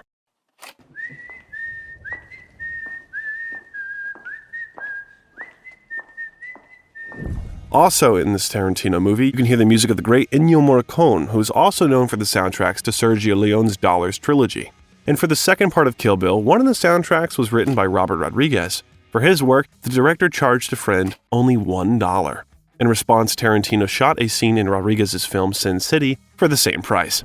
Already at the editing stage, after seeing how the budget had grown from $39 million to $55 million, and the initial 12-week shooting stretched to 9 months, Harvey Weinstein made an unprecedented offer to Tarantino. Divide the film into 2 parts. Thus, the second part was supposed to be released 6 months after the first one. In 2003, shortly before the release of Kill Bill, one of the publications wrote, "Given Tarantino's time in the wilderness and the middling box office gross for Jackie Brown, are there enough Tarantino fans left to make Kill Bill a big hit? Is Tarantino becoming a cult director, or will he again achieve mass appeal? But the most interesting question has gone largely unasked. Will this movie finally put to rest the whispers that Tarantino can't write a screenplay by himself?" 20 years later, we can confidently answer yes to all these questions. The Badass Chick Revenge movie, as the director once called it, collected more than $180 million with a production budget of $30 million. And although the Oscar committee this time bypassed Tarantino, his movie and actors received nominations for other well-known film awards. Kill Bill Volume 1 was placed in Empire magazine's list of the 500 greatest films of all time at number 325, and The Bride was also ranked number 66 in Empire magazine's 100 Greatest Movie Characters. Manohla Dargis of the Los Angeles Times aptly called Kill Bill Volume 1 a blood-soaked Valentine to movies. Naturally, there were those who continued to criticize the director for the violence that went beyond any bounds of decency in this film. The need for so much gruesome, graphic violence. Why not let us imagine Because it's so much fun, Jan. Get it? At some point, there is so much blood that the scene turns black and white. It's like the world has run out of paint. However, it is necessary to make a remark that the violence in the first part of Kill Bill is not the same as in the director's previous films. If in Reservoir Dogs and Pulp Fiction it looks real, serious, and sometimes shocking, then here it becomes graphic, unreal, frivolous. To me, violence is a totally aesthetic subject, Tarantino explained. I will not use the term comic, but alienating techniques peculiar to comics are present here. I'm not trying to convince you that I'm presenting you with the real world. In fact, no one is being killed here. The blood here is not real. And if you don't like it, then you just don't like the red color because you know that it's not real. Otherwise, it wouldn't be a movie. Yohei Taneda, the production designer for the film's Asian sequences, tried to explain the look of the film. There's a reality to Kill Bill, but it is not the reality of the world, he says. It is the reality of Quentin's world, and that is a somewhat different place. We are in Tokyo, we are in Okinawa, we are in a Chinese temple, but at all times, really, we are in the world of Quentin. Well, all this unreality makes sense if you remember that Quentin Tarantino has 2 film universes, but we'll talk about this a little later. The unrealistic second part of Kill Bill, released 6 months after the first one, received a very real $152 million at the box office. The sequel was no longer so comic hyperbolized. There were more dialogues, the action slowed down, which did not prevent the viewer from still worrying about the main character. The turn towards realism in Kill Bill Volume 2 was manifested not only in the absence of an excessive amount of blood, but also in the choice of locations. Do you remember the scene in which Uma Thurman's heroine meets Bill's old mentor in a Mexican brothel? So, the brothel was real. Tarantino purposefully sent various scouts and production assistants to Mexico so that they would find a place suitable for filming. The scouts coped with the task, although the brothel they found turned out to be even more authentic than it was necessary. There was no toilet, and it was across the street from the pig slaughterhouse. But Tarantino liked the idea of a slaughterhouse nearby, so the designers rented more pigs and a few hens. The authenticity of the place was added by the fact that just before the arrival of the film crew, a murder was committed there, and the police closed the brothel. This really upset Tarantino, who wanted to use real representatives of the oldest profession and their pimp in the scene. To the great joy of the director, it turned out that the institution just moved a little further down the street, and it was easily found. And in the second part, there was no famous pussy wagon. If you're interested in the fate of the famous car in which Uma Thurman traveled, then we assure you that she was in safe hands. Tarantino took it for himself. I did say at one point that my pussy wagon died on me, but really the director took it back to his house. He possesses the pussy wagon. He drives the pussy wagon. He loves the pussy wagon. In general, Tarantino likes to pick up various souvenirs from the site, but he loves his characters even more. One day he ordered sculptures of some of them from an artist, namely Mia Wallace from Pulp Fiction, Louise Melanie and Max Cherry from Jackie Brown, and Mr. Blonde from Reservoir Dogs. When he drew up a contract with Miramax, he asked his lawyer to include a provision that assigns him all rights to the characters in the future so that no one can use them for sequels, spin-offs, marketing, or something else without his permission, so that he could use them again in the film whenever he wanted. So after the release of both parts of Kill Bill, Quentin Tarantino was back on the horse, more precisely, in Pussy Wagon, and his duet with Uma Thurman was idolized and adored. He says he intends to make pictures with Uma for the rest of his life, that he's Joseph von Sternberg and she's Marlene Dietrich. David Carradine, the performer of the role of Bill, said in an interview, but only a few people knew that in fact a black cat ran between the director and his muse at that time. Only in 2018, Uma Thurman told the public about the terrible accident she got into at the end of the filming of Kill Bill, an accident after which their friendship with Quentin was spoiled for many years. 4 days before the end of the filming of the dilogy, Tarantino asked Uma to drive the car on her own in one of the scenes. Nothing boded trouble. None of us ever considered it a stunt, it was just driving. None of us looked at it as a stunt. Maybe we should have, but we didn't, Tarantino recalled. He wanted Uma to drive 30 to 45 miles per hour so that her hair would be blowing spectacularly. The director personally checked the serviceability of the car by driving along a road that seemed to him safe and straight enough to drive along and at a high speed. Despite the fact that the actress was nervous, he convinced her that everything would be fine. However, during the shooting, the director decided that the shot would look better if Thurman went in the opposite direction, and that was a fatal mistake. It turned out that for some strange reason, the road was not so straight when going in the opposite direction, but had a slight bend.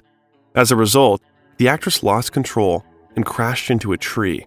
It was a shock for the director, who sincerely repented and took the blame for what happened. I told her it would be safe, and it wasn't. I was wrong. I didn't force her into the car. She got into it because she trusted me, and she believed me. When Thurman demanded a video recording of the accident from the producers, they agreed to provide it only on condition that she signed a document releasing them of any consequences of her future pain and suffering. The actress refused. As for Tarantino, for some reason he decided not to interfere and did not help his muse, which greatly disappointed her. "We were in a terrible fight for years," Uma said. "We had to then go through promoting the movies. It was all very thin ice. We had a fateful fight at Soho House in New York in 2004, and we were shouting at each other because he wouldn't let me see the footage, and he told me that was what they had all decided." In turn, Tarantino claimed that after the accident, he left the producers and the insurance company to deal with this matter, so although he regretted what happened, he was not involved in the dispute between Miramax and the actress. Uma thought I had acquiesced to them not letting her see the footage. "I didn't know any of that was necessarily going on," Tarantino said. "I knew they weren't letting her see the footage, but I didn't know she thought I was part of that. She had just told me they hadn't let her see the footage." Anyway, after this incident, the relationship between the director and the actress was spoiled. They continued to communicate, but without the same warmth and trust. When Harvey Weinstein was publicly accused of harassment years later, Uma turned to Tarantino for help so that he could find the ill-fated video in the archives. This time, the director agreed. "It's the biggest regret of my life, getting her to do that stunt," he stated in an interview. And Uma, in her Instagram post, thanked the director for his help and laid all the blame for what happened on Lawrence Bender, E. Bennett Walsh, and the notorious Harvey Weinstein. It seems that over time, the director and his muse were still able to sort everything out and make peace. However, Uma Thurman did not appear in Tarantino's films anymore.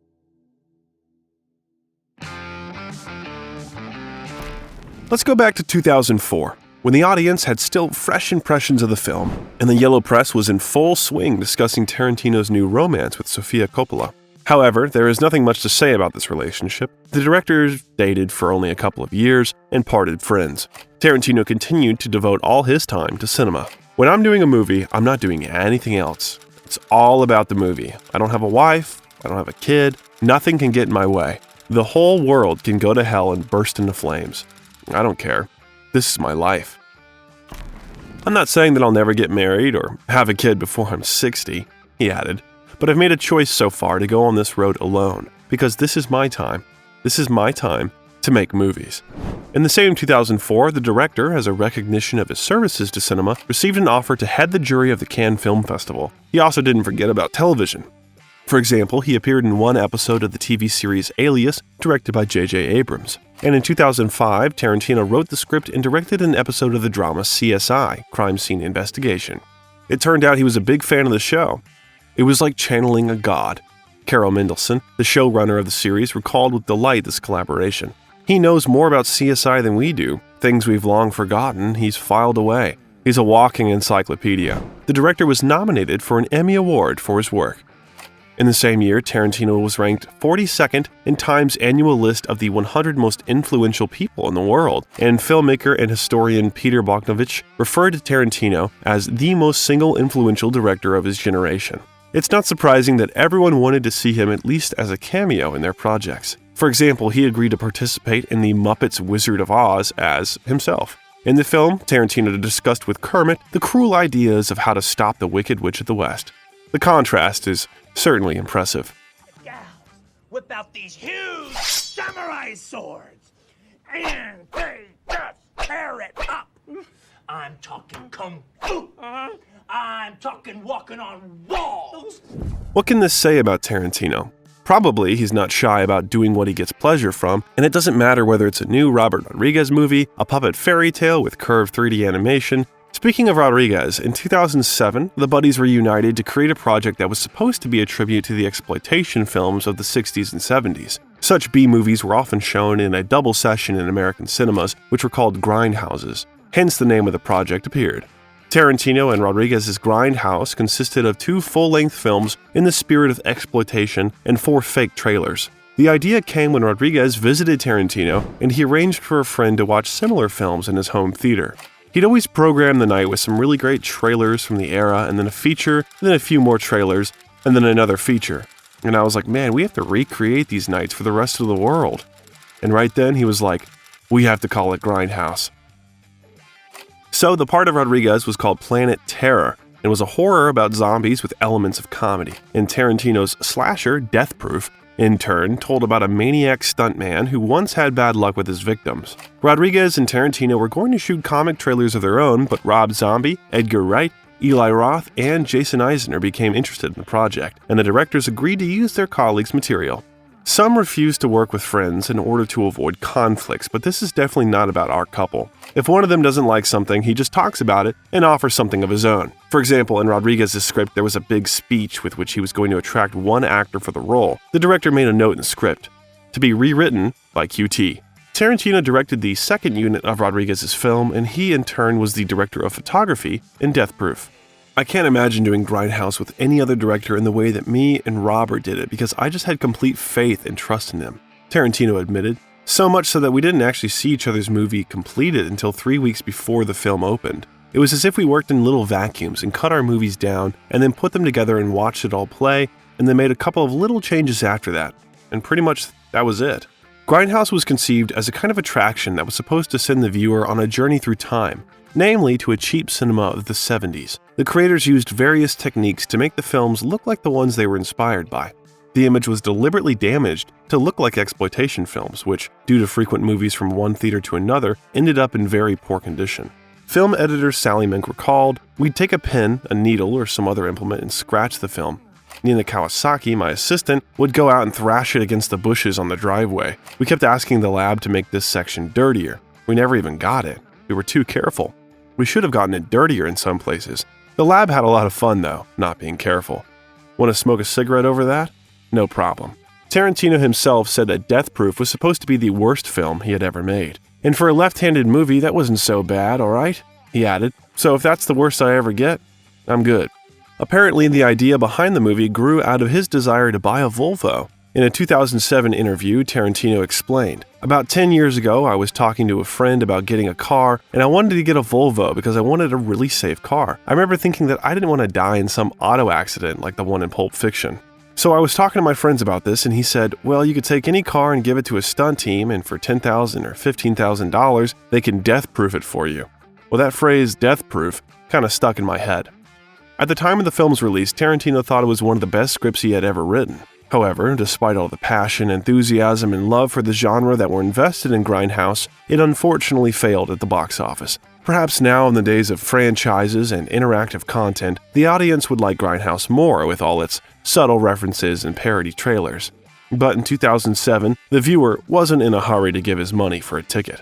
Someone called the 3-hour runtime the reason, and someone thought that not everyone understood the format. Many viewers left after the end of the first film, not knowing that the second one was next.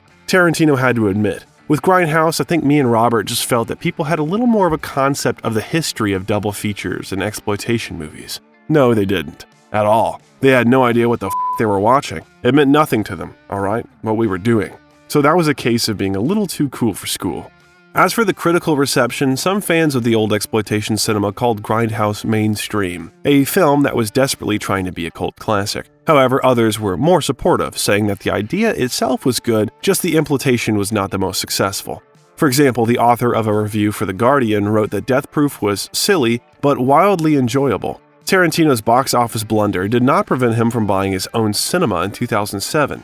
New Beverly Cinema, in its long history of existence, has managed to be both a pastry shop, a nightclub, and an adult theater, until it finally became a cinema. Tarantino was its sponsor for 10 years, and after the death of its owner, decided to purchase the building in order to save it from redevelopment. As long as I'm alive and as long as I'm rich, the New Beverly will be there. Exclusively 35mm and 16mm films are shown there, most of which Tarantino provides from his personal collection. In 2014, Tarantino took up the scheduling of movies at the cinema. As in the distant days of working at video archives, Tarantino gives great pleasure to share rare, semi-forgotten films with other people. Fame and money brought him the opportunity not only to advise someone on the movie, but also to show it in his own cinema on his own release prints. And before the purchase of the cinema, he did it at his own film festival. The director organized the first such event in 1996 at the Dolby Theater near the University of Texas. Since then, Tarantino has organized the festival 8 times. He personally presented each film and then sat down to watch it with the audience, and if along the way he remembered what he forgot to tell at the beginning, then he shouted it right from his seat. The most important thing that Tarantino never tired of talking about before the start of the watching was that they might not be the world's best movies, but they were movies and as such were worthy of respect. Tarantino is annoyed by people who are arrogant about genre films and any other ones. I say to the audience, I like all of these movies. There might be apologies for this and that, and sometimes you might have to stand on your tippy toes to see what I see in them, and there's funny and wacky and silly stuff that happens, and it's okay to laugh at that stuff, alright? But don't laugh at the movie to show how cool you are. Wait till something's funny and laugh at that, because I want you to get into it, and if you put up a force field of smugness, you never will. Just leave. We'll give you your money back. Meanwhile, it was time for the story about World War II, which Tarantino had been working on even before Kill Bill. For a while, the script was so gigantic that it was only suitable for a miniseries, but Luc Besson dissuaded the director from such a version.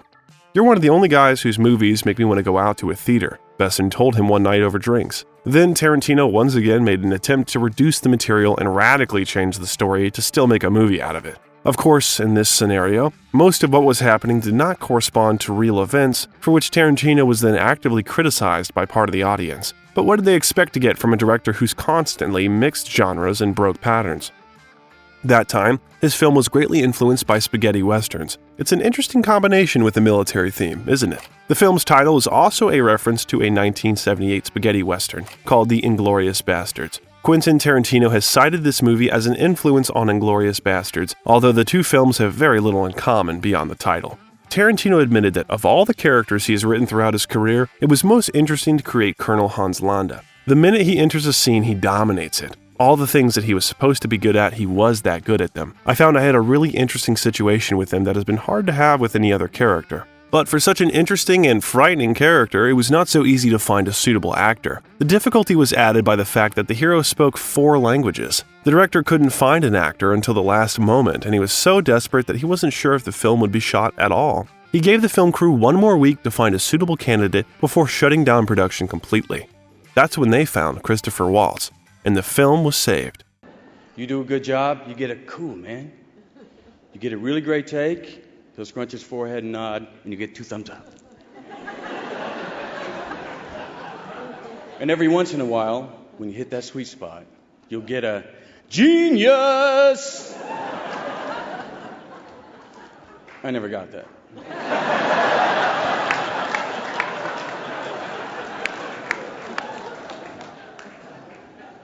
Christoph did.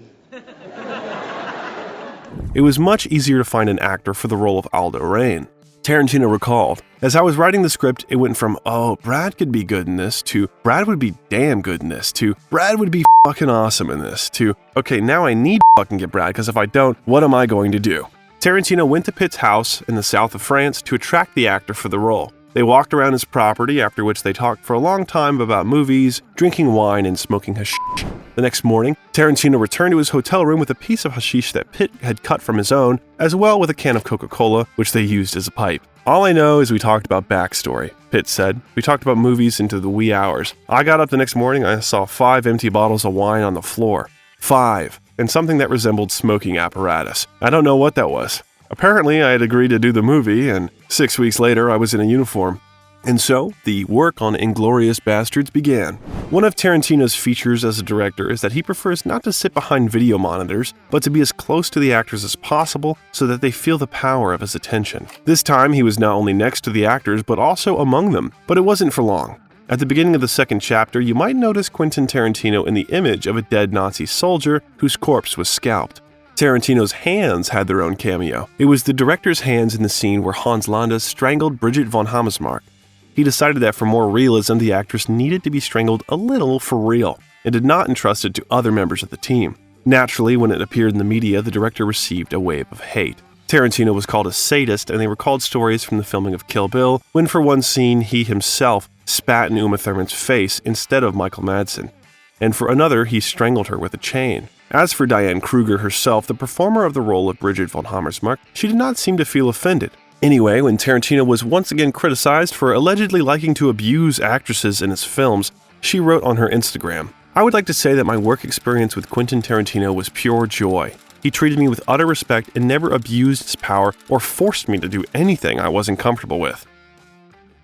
Tarantino's accusations of misogyny and poorly combined with the fact that the central characters in many of his films are strong women who can beat any man if he gets in their way. His heroines take revenge on maniacs and former lovers, single-handedly cope with hundreds of hired killers, set fire to his cinema with Nazis, had a dangerous mafia group, and outwit a dangerous drug dealer.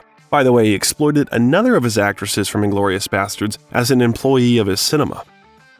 Come on, this is a joke. Melanie Laurent played the role of Shosanna in the film, who worked as a projectionist in the film. In order for the actress to get used to the role better and behave more confidently in the projector room, Tarantino sent her to gain experience in his New Beverly cinema. As a final test, Laurent needed to run the screening of his film Reservoir Dogs. When Inglourious Basterds came to an end at the premiere in Cannes, the audience gave a standing ovation for 10 minutes. You bet. It is unlikely that a more spectacular scene of Hitler's murder can be found in the cinema. When the journalist later asked Tarantino what he was thinking that night as the applause went on and on, the director said, "I wanted to get the biggest standing ovation of the festival, and I got it. They counted it, but I wanted to be inscrutable. That was my cool moment, and I was going to be cool. Sometime it's your time to be Elvis, and that was my time."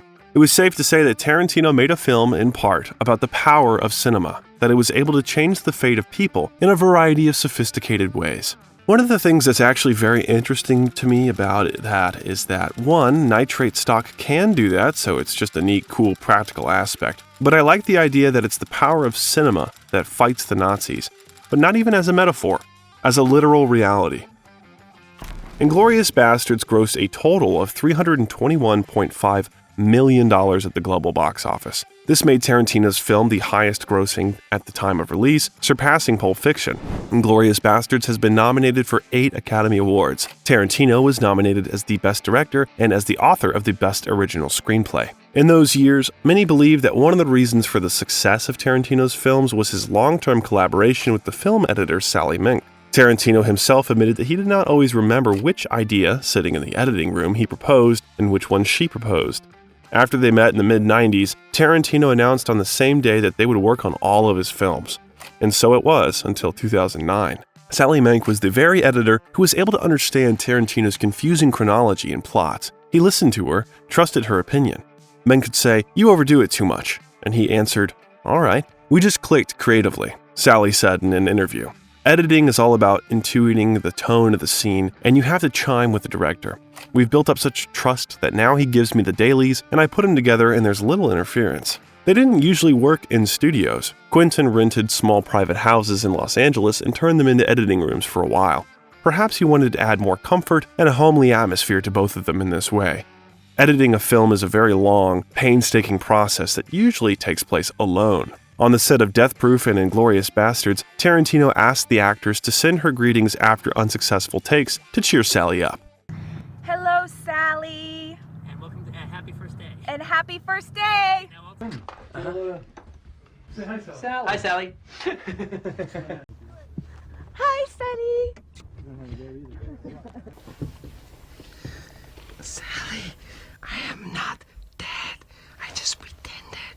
Now I'm gonna go after him and I'm gonna kick his f***ing Nazi balls, okay? It turned out to be a kind of breaking of the fourth wall for a single viewer. When Tarantino received an award from the American Cinema Editors Organization in 2007, in his speech he insisted on the importance of synergy between the editor and the director. The best collaborations, he said, were the director-editor teams, where they could finish each other's sentences. Obviously, he and Sally had it. Sally Mink died unexpectedly in 2010 after going for a walk in extreme heat. Tarantino was devastated by her death. He even seriously thought about whether he could continue directing. Tarantino still shot the next film, but while working on the cinema equipment, he had a sign with the inscription WWSD. It was deciphered as, "What would Sally do?"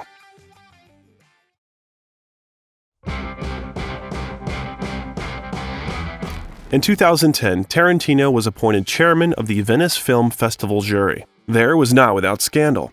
When the Golden Lion was awarded to Sofia Coppola for her film Somewhere, some accused Tarantino of bias. Allegedly, the head of the jury specifically put pressure on the others so that the award went to his ex-girlfriend. "Being her friend didn't affect me or make me sway the jury in any way," the director responded to the criticism. "The other members of the jury don't know her at all. They just love the film." As for his personal life, since his affair with Sofia Coppola ended in 2006, Quentin has not stayed in a relationship for a long time. "I've been alone most of my life.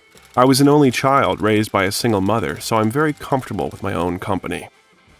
And in general, the director was not up to it. He was already working hard on his new film.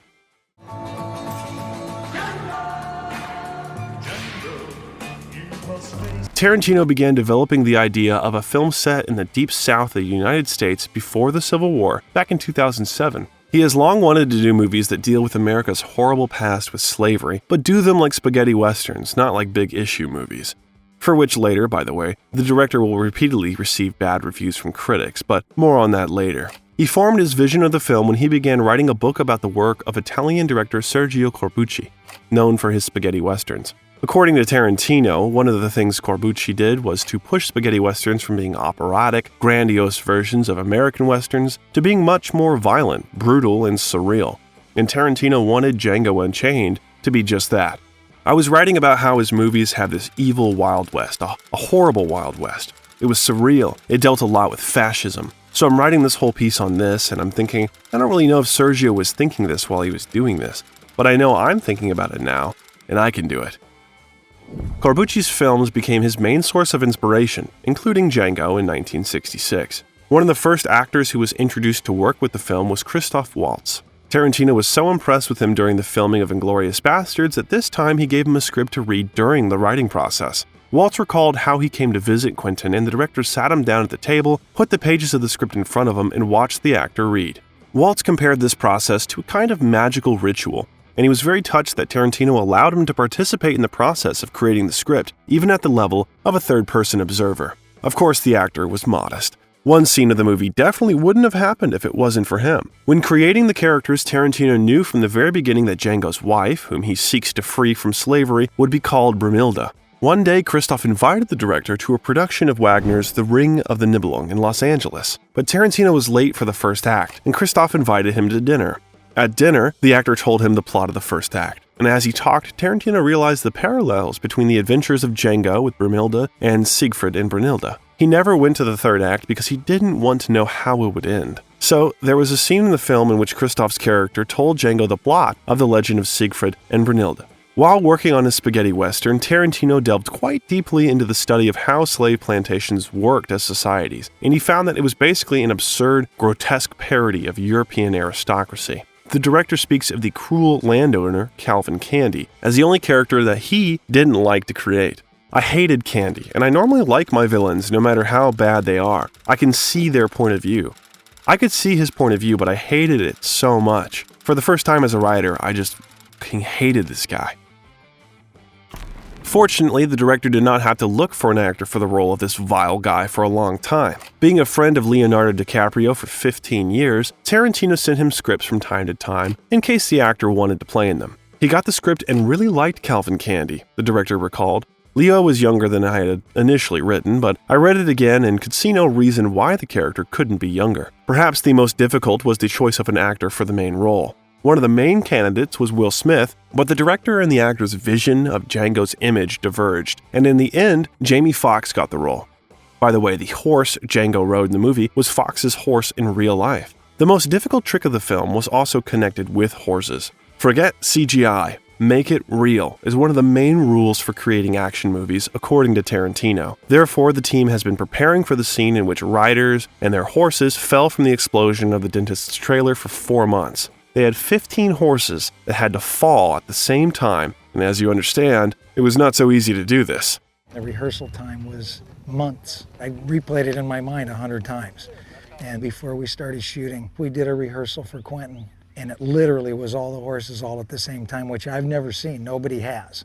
This was not the end of Tarantino's attempts to abandon computer graphics to the maximum. For the opening sequence in the winter, I needed it to be so cold you could see the actor's breath. I didn't want to add the breath later. It was -8 Fahrenheit. People were collapsing, going face down in the snow. People would start crying and were having nervous breakdowns because it was so brutally, frigidly cold. But if I can shoot the real thing, I will.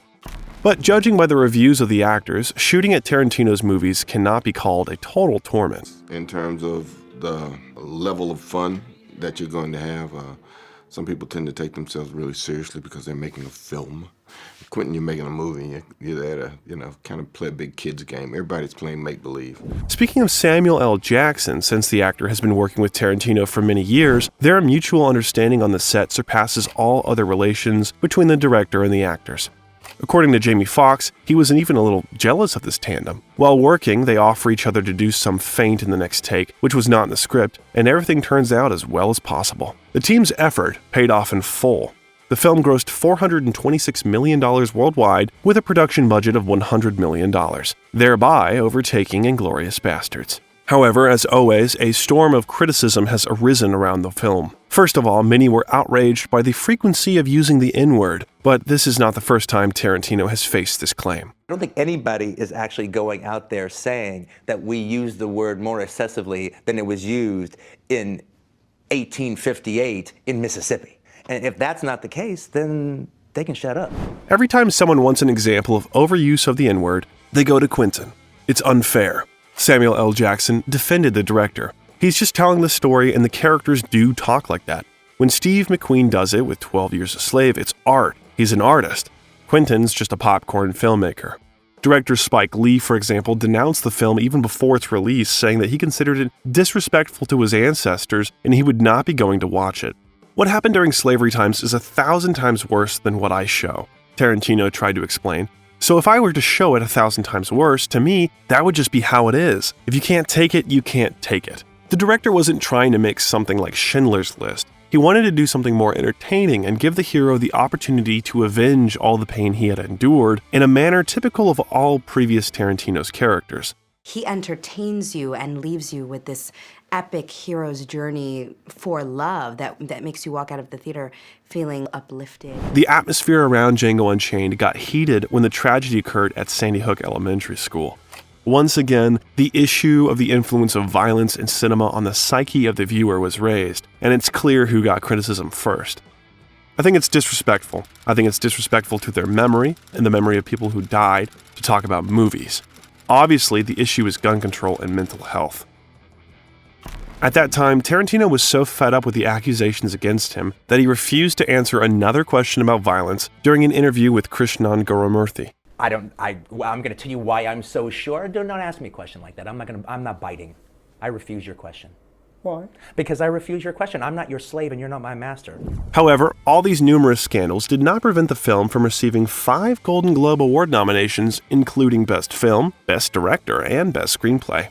Tarantino also won the second Academy Award for Best Original Screenplay. For a while, he even thought about the Django Unchained sequel. It would be called Django in White Hell, and the plot focused on strangers with a mysterious past locked in a hut during a snowstorm. Django would be among them.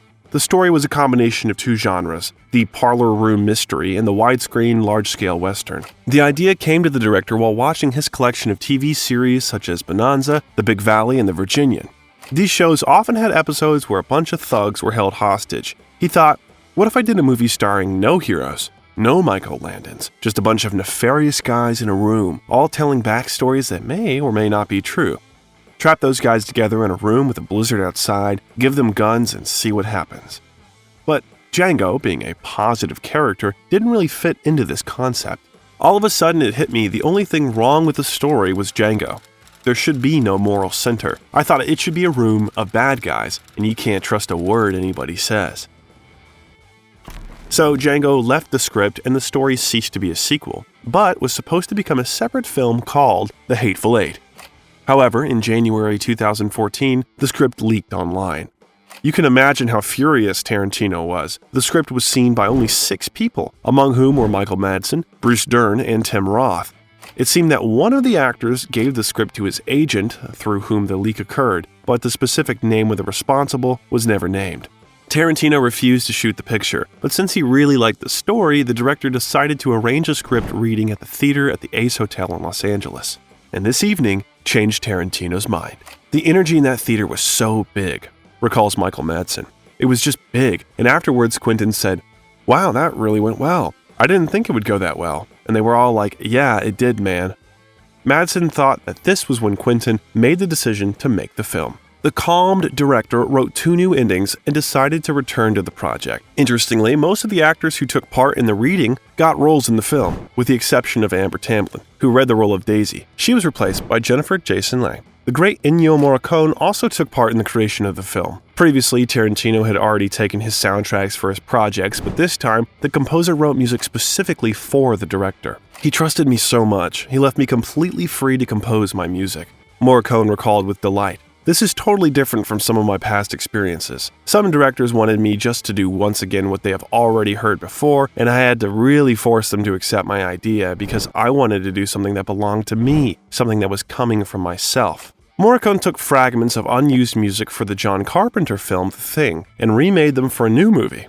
It was symbolic, taking into account the theme of both films and the fact that Kurt Russell had one of the main roles in both movies. Quentin decided that The Hateful Eight should be shot on 70mm. Moreover, the director went even further. He decided to shoot the film in the long unused Ultra Panavision 70 format, which was last used on the set of the film Khartoum in 1966. The system was used in only 10 films made in the 60s, but that didn't stop Tarantino. The director was extremely lucky. Employees of the company Panavision, having rummaged in warehouses, found 15 lenses. Some of them were used in the filming of Chariots in the cult Ben-Hur in 1959. The lenses have been slightly modified to make them compatible with modern cameras. Quentin is a fearless person. He makes decisions that are scary at first, but later always turn out to be perfect, says costume designer Courtney Hoffman. The 70mm film is perfect for capturing the harsh landscapes of the Western, the snow, and the beauty of the places where they were shooting.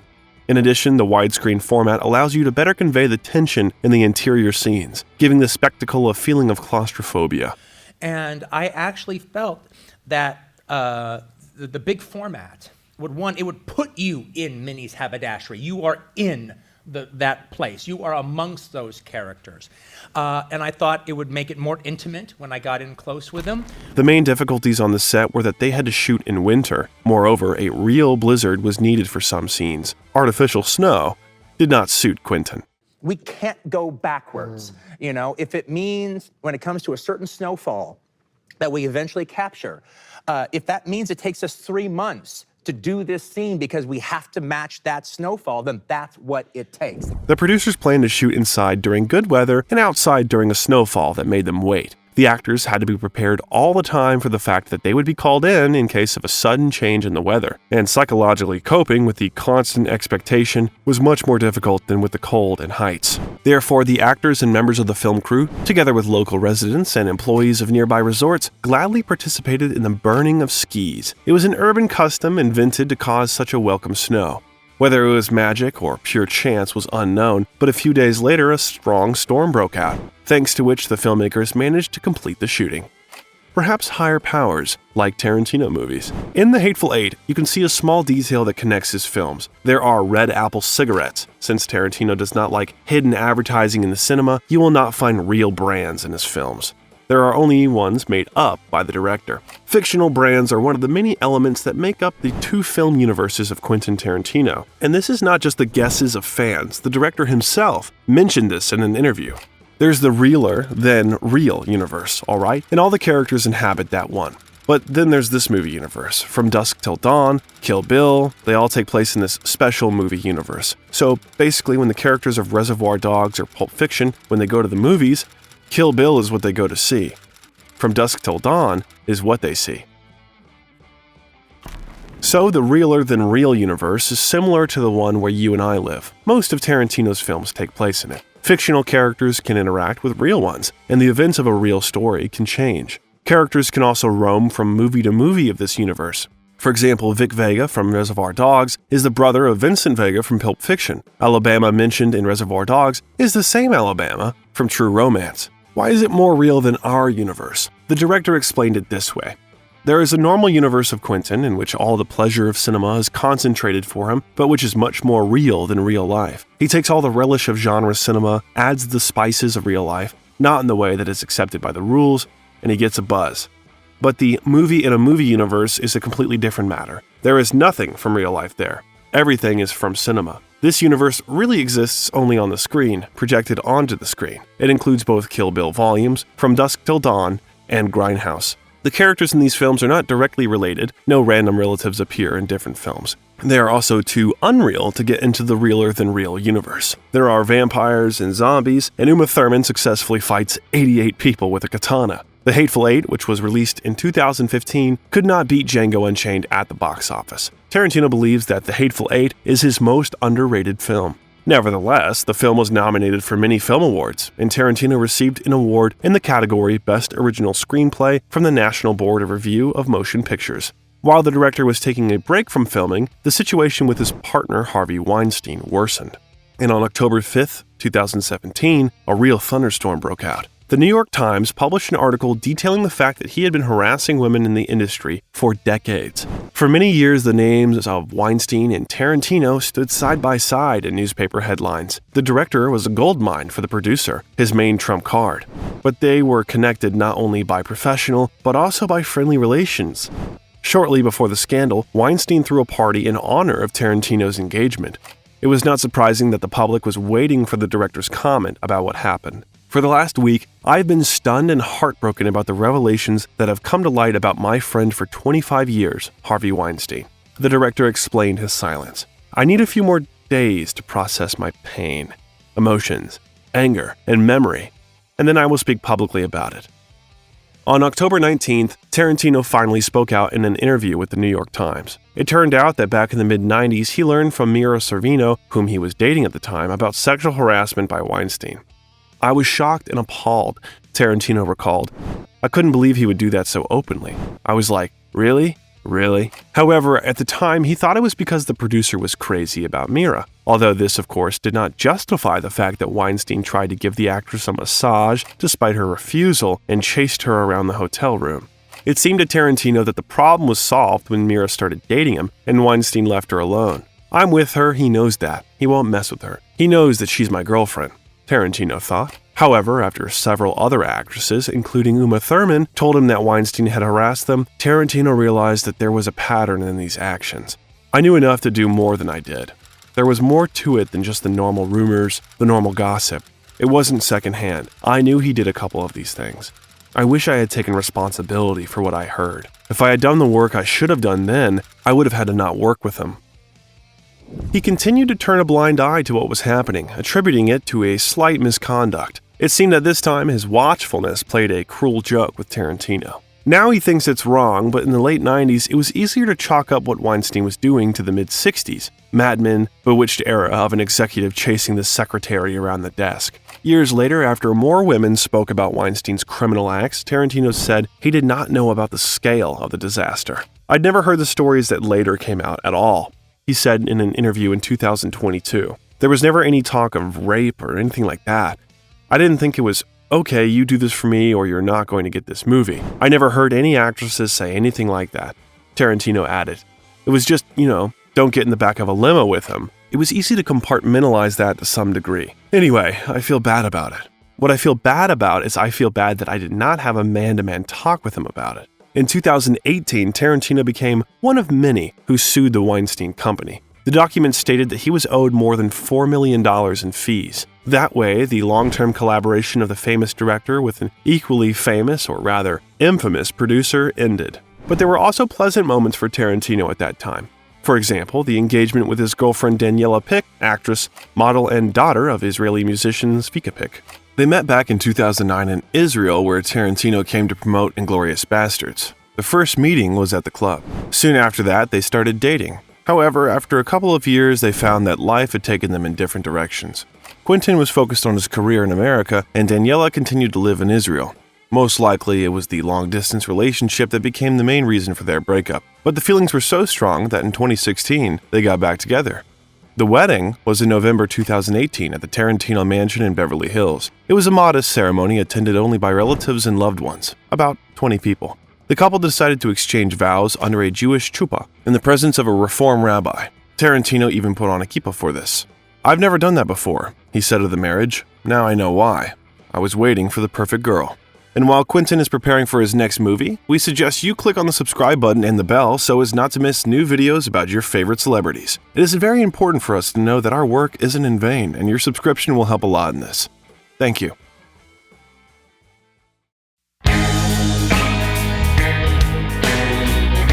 In 2019, the 9th Quentin Tarantino film, Once Upon a Time in Hollywood, was released. As was the case with many of the director's other works, the story, which he called his magnum opus, went a long way before it appeared on cinema screens.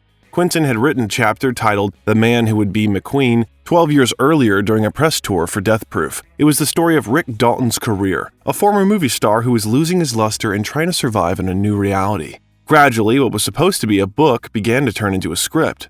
Not that Tarantino was happy about it. But in the end, he let it become what it wanted to become. That was my favorite thing I've ever written. Then I was like, okay, who am I fucking kidding? I'm gonna make this into a movie just so I can shoot the movies that Rick Dalton did. So I can shoot those clips and make those posters and do all those marquees. I then spent 2 years trying to figure out how to turn my little cinema book chapter into the movie. When his advertising agent read the finished script, he said that it was like all 8 of his films combined. And these words make sense. In addition to the fact that the film showed the film industry at the end of its golden age, it was also a vivid picture of Los Angeles in the late 60s, a period that came in Tarantino's early childhood. That's partly why Once Upon a Time in Hollywood was the director's most personal film. "All my movies are achingly personal," he insists. "People who really know me can see that in my work. In a film, I may be talking about a bomb in a theater, but that's not what I'm really talking about." In this film, he tried to recreate his childhood memories, driving around the city, listening to radio stations, going to the cinema.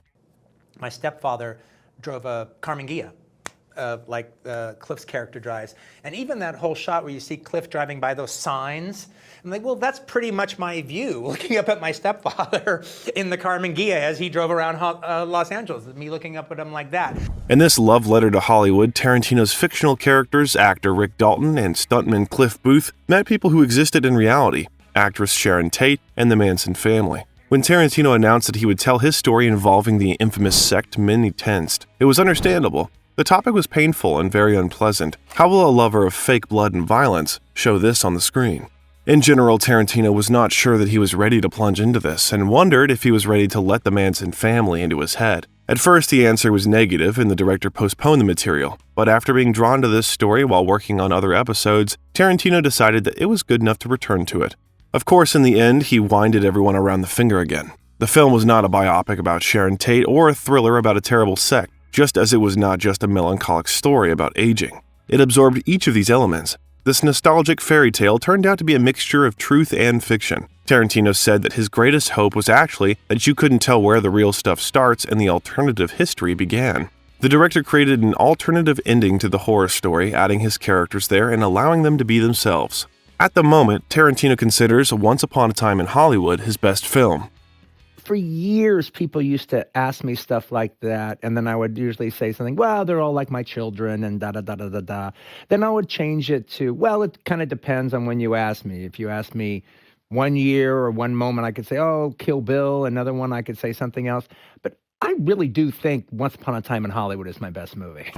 Interestingly, the scene in which Sharon Tate asked the cinema cashier to let her go to a movie with her participation was in some sense based on real events. One day, Tarantino went with his girlfriend to the screening of True Romance. At that time, a not-so-famous director decided to lift himself up in the eyes of his companion and asked the manager to let him enter for free as an author. However, the manager did not recognize him. Then Tarantino's girlfriend got into an argument trying to prove that it was he who wrote the script for the film. And then, but Reservoir Dogs had already come out. So then a couple of people come up to me and start asking for my autograph. And so I'm signing my autograph. And then the manager of the theater goes, well, who are those people? He goes, those are his fans. Only after that, the couple was allowed to attend the screening. His wife, Daniela, also got a small role in the film. When Quentin shoots a movie, it's a big deal, she said. Obviously, I take an active part in it, and it influences all the atmosphere at home. It's a very intensive half a year, and every day is very important. It's like being with someone who is training for the Olympics, or as Quentin always says, it's like climbing Everest. Quentin is a champion at that. He is so charming, caring, and professional. He makes everyone feel great on the set. It made me feel really proud to see that. It would be unfair of us not to mention Robert Richardson, the cameraman for whom Once Upon a Time in Hollywood became the sixth joint work with Tarantino. Quentin and I are very much in alignment now, he said. Over the years, I have learned how to anticipate what he's looking for, and hence there are a few times we are out of step with each other. At this point in our relationship, there's complete trust. I'm extraordinarily fortunate to have this relationship. I only make what Quentin wants. Once Upon a Time in Hollywood was nominated for 8 Academy Awards, including Best Cinematography for Richardson. The National Board of Review included the film as one of the top 10 films of the year and awarded Tarantino Best Director and Pitt Best Supporting Actor. I want to thank my co-stars, Leo, Margot Robbie's feet, Margaret Qualley's feet, Dakota Fanning's feet. Seriously, Quentin has separated more women from their shoes than the TSA. Yeah, there were enough bare feet in the film. This is generally one of Tarantino's most recognizable features. It was so well known and so often discussed that lately he has been annoyed by any questions on this topic. There's a lot of feet in a lot of good directors' movies. That's just a good direction. Like, before me, the person foot fetishism was defined by was Louise Buñuel, another film director. And Hitchcock was accused of it, and Sofia Coppola has been accused of it. And what kind of Tarantino movie was released without a scandal? This time, the problem was the scene where Cliff Booth fights with Bruce Lee. Shannon Lee, the daughter of a famous actor and martial artist, was, to put it mildly, unhappy with the way Tarantino portrayed her father. Bruce, according to Shannon, turned out to be an arrogant asshole who was full of hot air in this movie. She demanded from Tarantino that he cut a scene for Chinese rental. The director refused, and the film was not released in China at all. This did not prevent Once Upon a Time in Hollywood from becoming successful at the box office, collecting more than $370 million. But the movie was not enough for Tarantino. That's why, in 2021, he released a novelization of Once Upon a Time in Hollywood. "It's a blast," he replied, describing his feelings about writing. "I love writing. I write all the time." If he wasn't working on a project, most days he was with a notebook in hand, doodling and jotting. Whenever he read a book, he said he found himself adapting it in his head, arranging shots and blocking scenes, casting the central characters. And now there's a little spoiler. Unlike the movie, there are sex scenes in the novel. If you've watched all of Tarantino's films, you might have noticed that he's not a fan of shooting intimate scenes.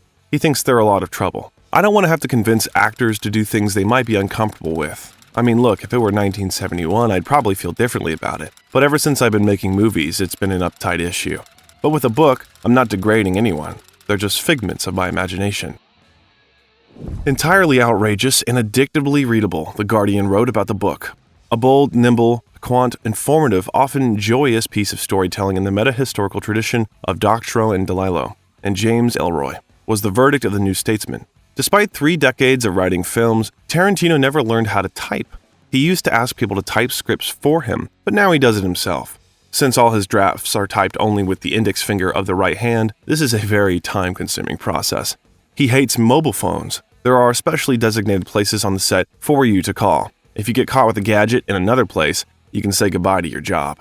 And he also sadly stated that Hollywood has forgotten how to tell good stories. European films are character-based, moment-driven. America used to tell stories, he said, but in my opinion, now we are doing it the worst. Now every movie is a situation movie.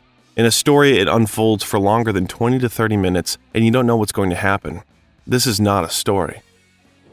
Meanwhile, the Tarantino family was also replenished. In February 2020, he and his wife became parents for the first time. The boy was named Leo, but not in honor of the Leo you might think of, but as a tribute to Danielle's grandfather, and also because he was the little lion in the hearts of his parents. If I talk about it too much, I'm already going to start crying. If I talk about it too, I can't even see his name written on a piece of paper without crying. Really? Yeah. What is that about? It's just, he's my Leo. He's my little lion. And I just see his name, Leo, written down, isolated, and it just... Tarantino admitted in an interview that his son is the most charming person he'd ever met, adding that half the time he looks at him and he's just laughing because he's so funny, and the other time, he's just bursting into tears. Apparently, he likes being a father. One of the only thing that gets me is, see, part of the thing about, for my son Leo especially, because he's old enough to follow the little scenarios I come up with, is I come up with all these characters, I create all these stories, I come up with all these running jokes that he loves. However, when asked if fatherhood would affect his creative plans, Tarantino answered firmly, no. I don't think I'm going to make something for my son or something for my girl and boy to see when they're 15. No, I'm doing my thing, he said. But he comes up with songs for his children with great pleasure. In the living room, the couch is the big thing. So he takes his toys and goes around the side of the couch. So imagine this is the back of the couch. Imagine you're watching TV that way. Okay. All right, so it's dinosaur walk, walk, walk, dinosaur walk, walk, walk. 2 years later, Leo had a little sister named Adriana. If you're suddenly wondering what Tarantino's watching with his children, then for now it's Peppa Pig.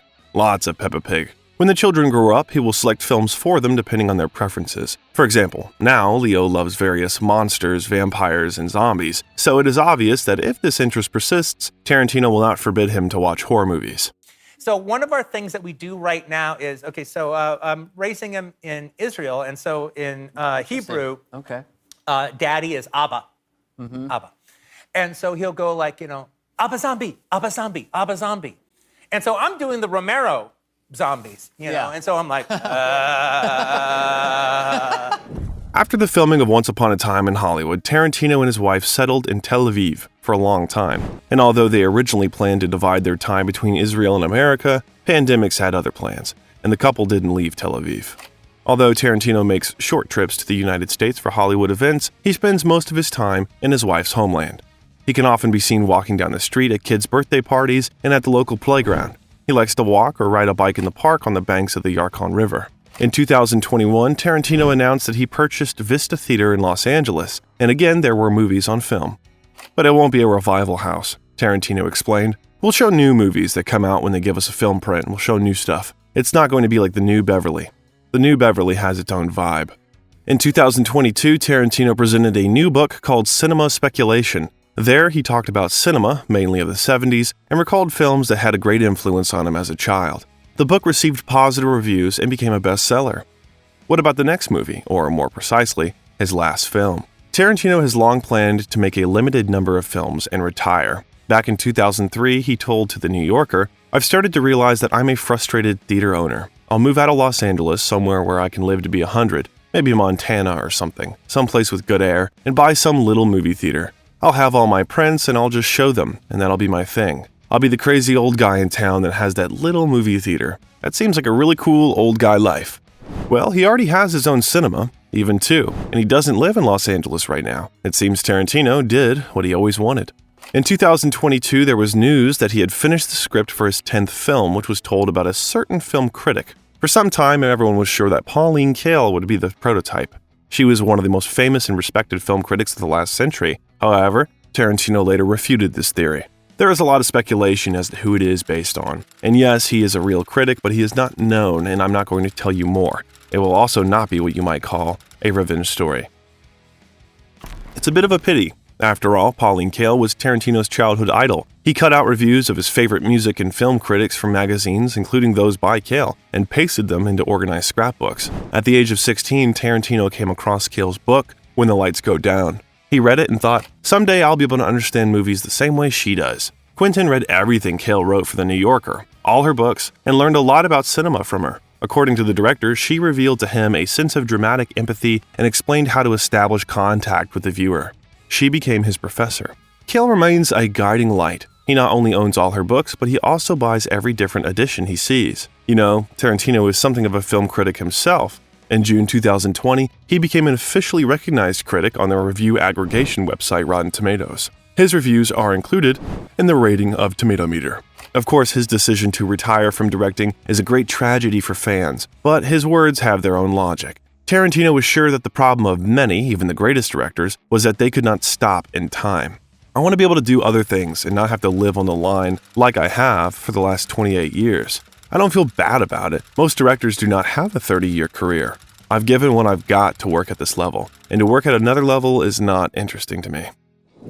Another level for him would be something like, okay, well, now I'm not trying to make each movie the masterpiece of all time. It'll be fun to work with so-and-so, I'll do a movie with him, or, oh, this is a good book, that would make a good movie, so I'll do that. This is what usually happens in the third act of many directors' careers, and he doesn't want it to be the same with him. He would rather choose his own end. Moreover, he has something to do besides that. Tarantino is unlikely to stop writing. He likes to think of himself not only as a director, but as an artist, or, for example, a storyteller. You know, I was always really flattered. Dennis Hopper referred to me as a writer, as the Mark Twain of our time. Over the years, news about various projects that Tarantino plans to shoot, and which he eventually never filmed, has been appearing in the media. There was, for example, a movie about the Vega brothers, Silver Surfer, and the third part of Kill Bill among them. As for Marvel, he has long said that he isn't going to get involved with the MCU. You have to be a hired hand to do those things. I'm not a hired hand, I'm not looking for a job, the director explained.